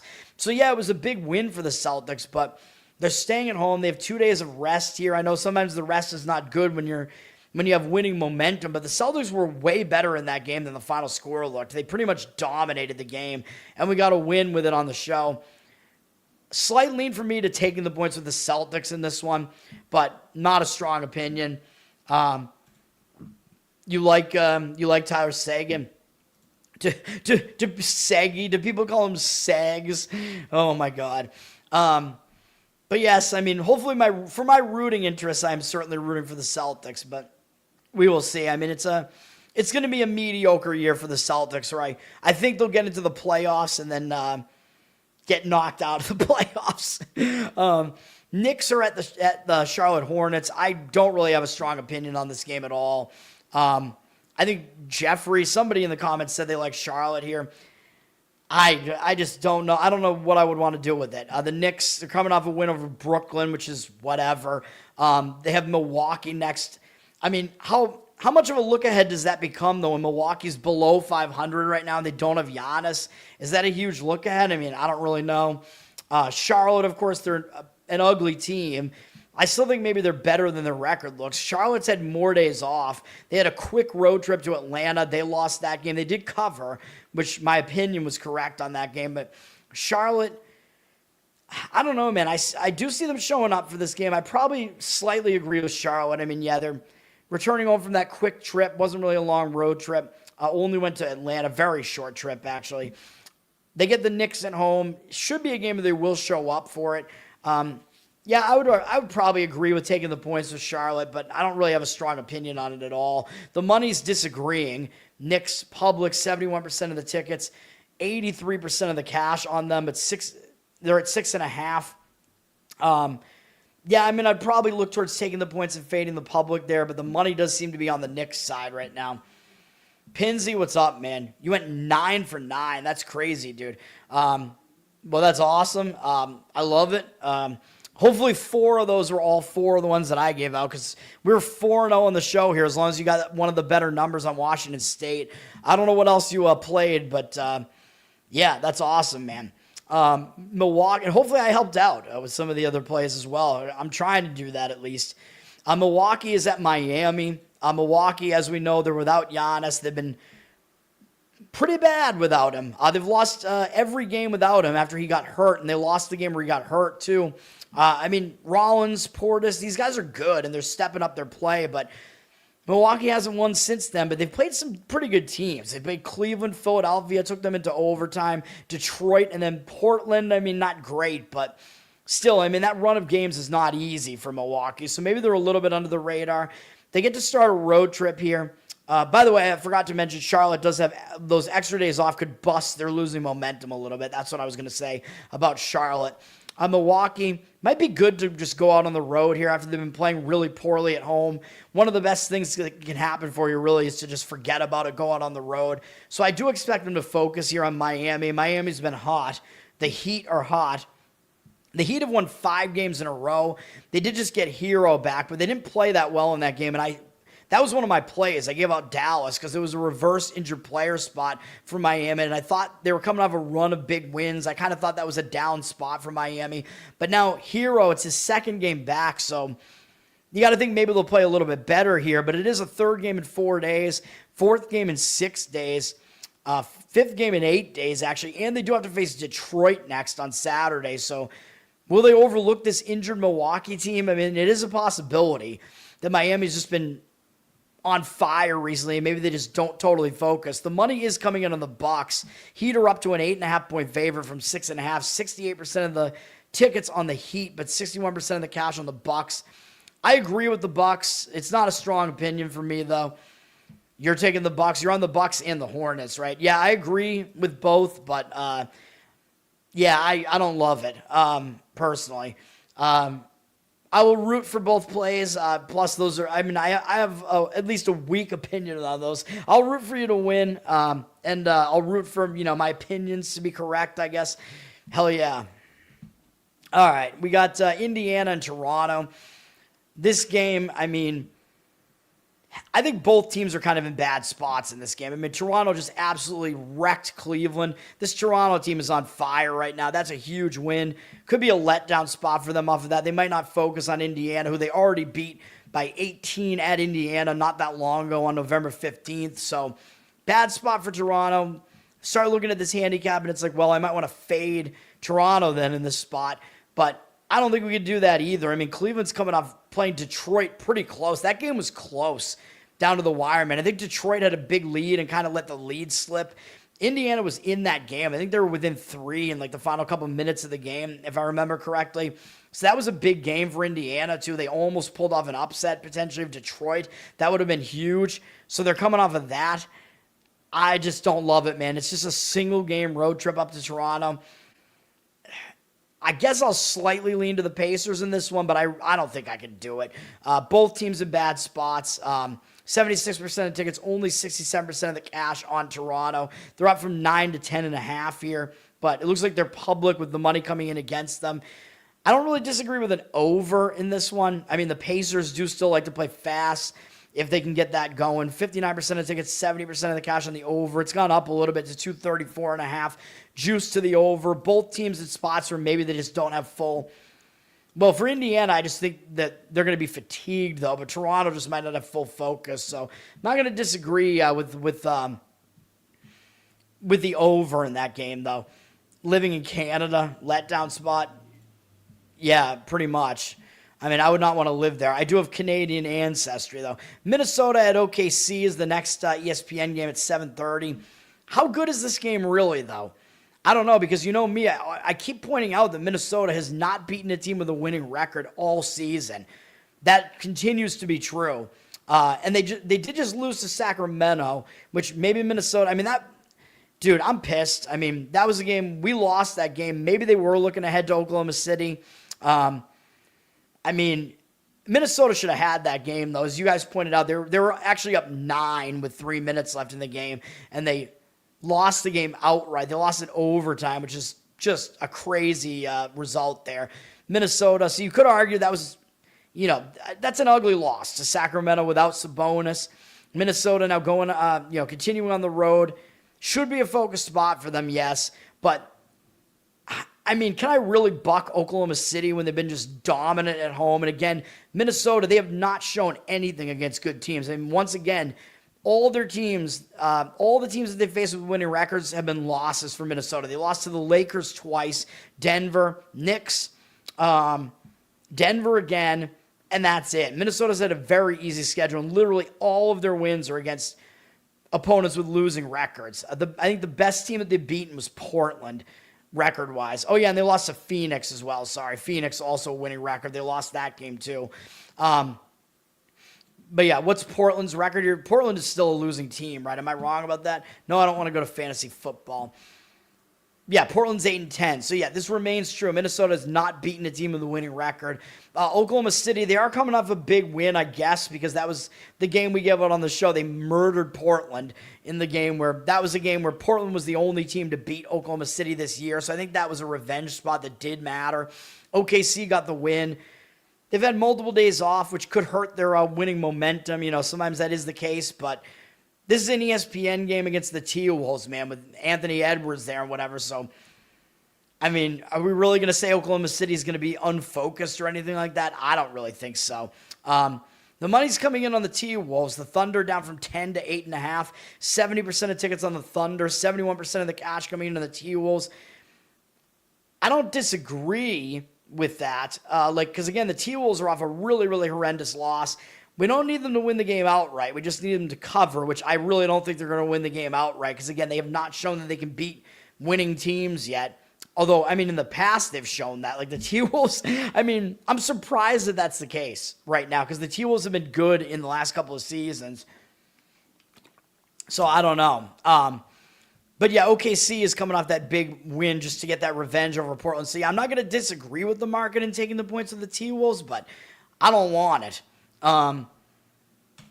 Use the help in fantasy football. Why? I'm 9-3. I'm in first place. And I have a really good track record in fantasy football. I've won money overall in fantasy football, and in this main league, I've been in it for like 25 years, and it's almost impossible to be up money in fantasy football, but I am.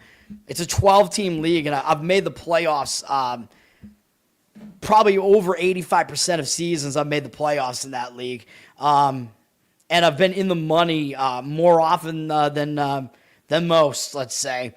Top 3 get into the money. Yeah, I've won. I think I've won championships at least maybe 6 times in the 20-something years, which is ridiculous for a 12-team league. And last time was a few years ago, and I had Jonathan Taylor, and I have him again this year. So maybe that's an omen. And I don't know. I mean, I dominate. Like, I'm really good on the free agent wire.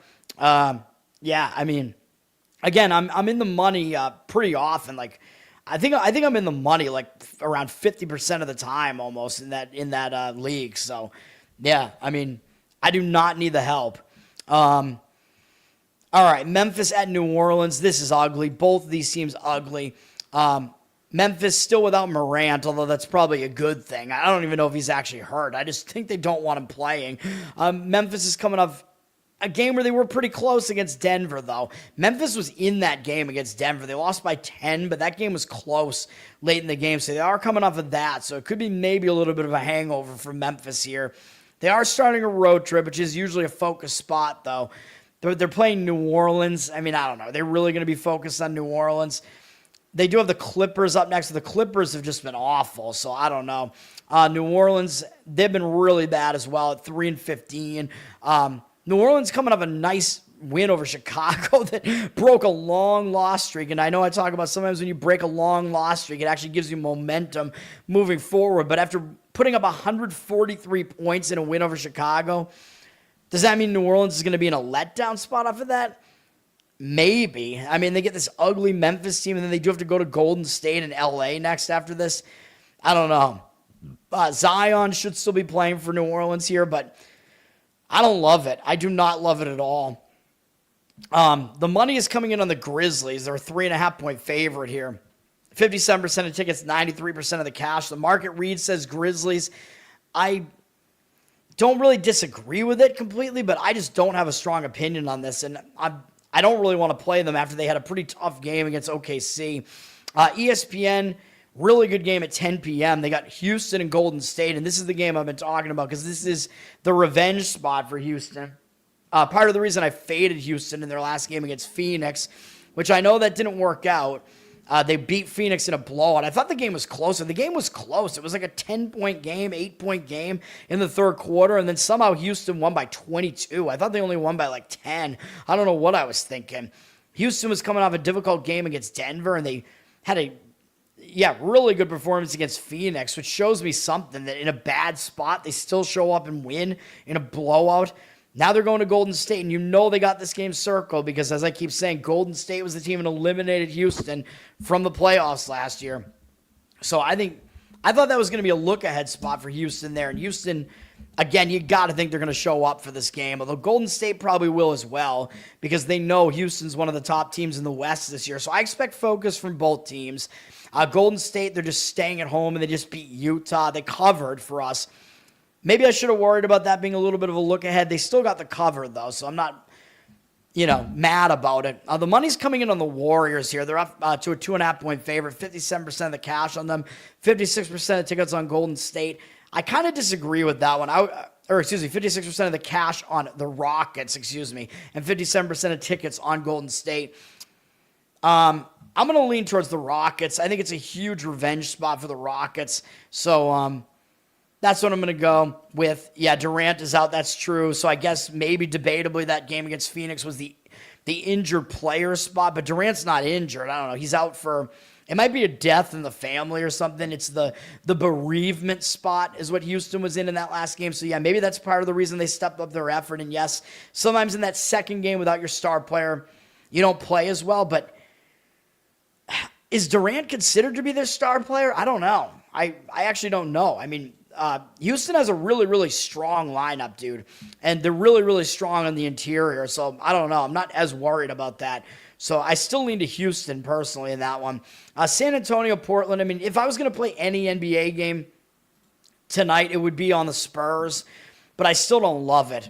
Spurs coming off a loss to Phoenix. They've had multiple days off to try to disrupt that. They get to go to Portland here, but they do have Denver up in 2 days and then Minnesota. So I guess you could argue that's potentially a look ahead. So I worry about that aspect of it. I know San Antonio at that 11-5 record, maybe a little bit misleading because they're without Wemby now, but they're 3-1 without him though. I think so. I mean, that's not too bad. Or 2-1 maybe without him, whatever. They haven't played too poorly without him. Portland, they're coming off that game where they beat Milwaukee after they bounced back after they lost that game in a blowout to OKC. They beat Milwaukee, but the spot that they're in is bad, dude. They're in a return home spot. They have OKC again up next on Sunday, so that could be a look-ahead spot. I don't know. Will they really overlook San Antonio, though? I don't know. Maybe it's more likely with San Antonio being without Wemby, though, so maybe they will. Portland has been on the road since Friday. I know it's not a full road trip, but they did go to Golden State, then Oklahoma City, beat Golden State, lost Oklahoma City, and then beat Milwaukee. And coming back home from that, they're playing a third game in 4 days, fourth game in 6 days, all in different cities, and a sixth game in 9 days, I believe. Very difficult scheduling for Portland here, man. It's been a jammed schedule, so that's pretty much why I don't like it. This is my strongest NBA opinion. I'm not giving it out as a play, but I would take the Spurs. Trailblazers are down from 2.5 to 1 here. 61% of the tickets, 73% of the cash on the Spurs. So the money is seemingly agreeing with the Spurs. You can get them at +1 or play them on the money line as an underdog or whatever. So that's what I'm looking for in that one. Not a play for me, though. A stripper overdose, in his family. I don't know what his family is like. Yeah, bereavement. Every day is a bereavement spot in the NBA. And then we finish this slate off with Phoenix and Sacramento. I mean, Phoenix has been playing better for sure. Not a bad team recently for sure. They looked really bad early in the season, but now they look fairly good. They did just have their momentum disrupted by a loss to Houston, although last time they took a single loss, they bounced back nicely and won again. They are going out on the road to start a road trip, so usually I say that is a refocus spot when you go out on the road, but they got OKC and then Denver and then LA and then Houston again all up after this, so if they're going to overlook a team, it's probably going to be Sacramento in this spot, so I don't love the spot for Phoenix, but for Sacramento, obviously I don't like this spot either. I mean, they're coming off 2 straight upsets now, and in their last game, they were in the letdown spot off of beating Denver in Denver. They're returning home from a road trip, which is why I gave out Minnesota, and then they still pulled off that win in overtime. I think Sacramento's in a bad spot here, man. I mean, both teams are.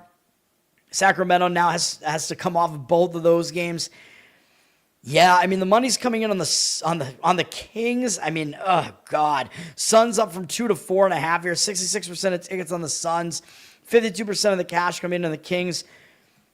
The money is saying the Kings. I mean, I don't even know if I agree with it, man. The spot is just bad for both teams. So this is a game I don't want to touch it. I don't even know if I have an opinion on it. I mean, I told you what the market is saying. I don't know that I really disagree with it, but yeah, I mean, that's basically going to do it, man. So yeah, that's it for today. Pinsy, thank you, sir. The The other 5 you got, your buddy, I guess, knows what he's doing then. 5-0 from the other guy. All right. I got to step up my game. I was only 4-0. All right, that's going to do it for today. Once again, my plays. I got to get the Instagram video out on Texas Tech minus the points, although I think you have to lay a little bit more on that now. Kansas plus the points late night. I think you'll be able to get a good number on that because I think that line's probably going to go against that play because I think the public is fading Kansas. And then hockey, we have Pittsburgh money line. We have a split bet, make your own +1 puck line on the Rangers, money line on the Maple Leafs, and split bet, make your own +1 puck line on Vancouver. Maybe I'm going a little bit crazy, but that's going to do it. He pays for picks. That's I don't know. I don't love it. I like to try to make my own and then just try to gauge, like, I listen to the guys on Wager Talk, but I just try to gauge their opinions from listening to they have a ton of free content. So, my Stanley Cup final matchup prediction, oh God. Colorado, it seems obvious that Colorado looks way too dominant, and I know they keep losing in the playoffs, and I think I got to go with Colorado right now. And then, and probably Colorado to win the whole thing is what I would say right now. And then from the East, Carolina, I still think is the best team out there, so that would be it right now. But I don't know. I'd have to look at the odds and stuff again. Predators versus Ducks. Oh, God. Thank you, sir. Thanks for hanging out. Bears, no playoff. I like it, dude. It looks crazy to do that at +120. Like, the Bears are 8-3, and people are going to be like, how are they only +120 to miss the playoffs? But look at their remaining schedule. They're playing the Eagles, then they have to play the Packers, then they have the Browns, but they're playing the Browns in a Packers sandwich because then they have the Packers again after that, and then they have the Lions after that. Like, tell me where those wins are going to come from. Like, how many wins are they going to get over that stretch? 1? I think it might be 0. I think 1 at most. The Bears are massively overrated, so you know what my opinion is on the Black Friday game, too, from that. Yes, sir. The Bears, they're the most fraudulent team that I've ever seen. It's unbelievable. And looking at, dude, they still have a negative point differential on the season. They're 8-3, and they're -3 in point differential. They have, I think they have a negative yards per play differential. They suck. Their defense is like a bottom 5 defense in the NFL, and their offense is like in the bottom half, like below average. Caleb Williams' stats have been awful. He's like 54% maybe completion percentage over that stretch. He's awful. This team should not be winning. And they've won almost all their games against bad teams too. So, yeah. I know Dallas keeps beating Colorado, but at some point it's not going to happen. He gives them to you for free. Right. Yeah, that's true. I get you. Oh, but he pays for them. He pays for them, and then he's just very kind to you. Okay. He's a good friend, man. Yeah, the Bears have Luck, and not Andrew Luck, who's over with Stanford now. And I don't want to talk about Andrew Luck because we were looking like we were going to get some really good years out of the Indianapolis Colts with him, and now that's not the case. And I think the Colts are a bit overrated right now, too. But that's going to do it, man. Learn to Toad on Instagram. Learn to Toad on Twitter. Check it all out. Like, subscribe. Give me some good comments here on the channel here. Give me a good review, I should say, on audio and listen on audio. Spotify, Apple. The numbers are ticking up there, too. So hopefully that's good. Covered in Uke is my Uke channel on YouTube. I did another cover yesterday. I haven't put up on YouTube yet. It was mediocre. My voice is still not great. I did Coheed, which is probably stupid, but my voice usually is better than it was in that one, or it used to be at least.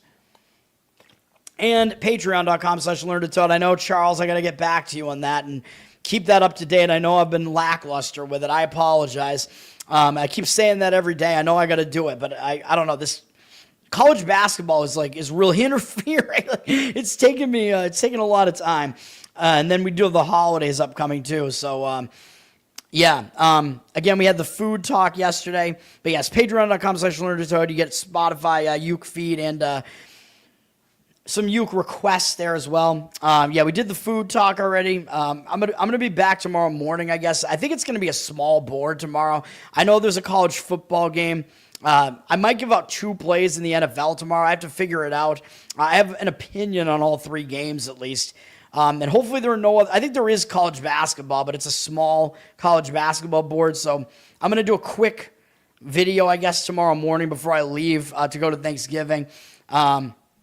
And that's going to do it. Yeah, I'll probably do I'll try to do maybe an hour at most in the morning, and then I'll leave. Thank you, sir. That's going to do it for now. I'll be back, I guess tomorrow morning. I think it is a small board, though. I don't know if there's any NBA or NHL. Hopefully not. Hopefully they get the holiday off. I know the NBA plays on Christmas and stuff, but we'll see. That's going to do it for now. Thanks, guys. Peace for now.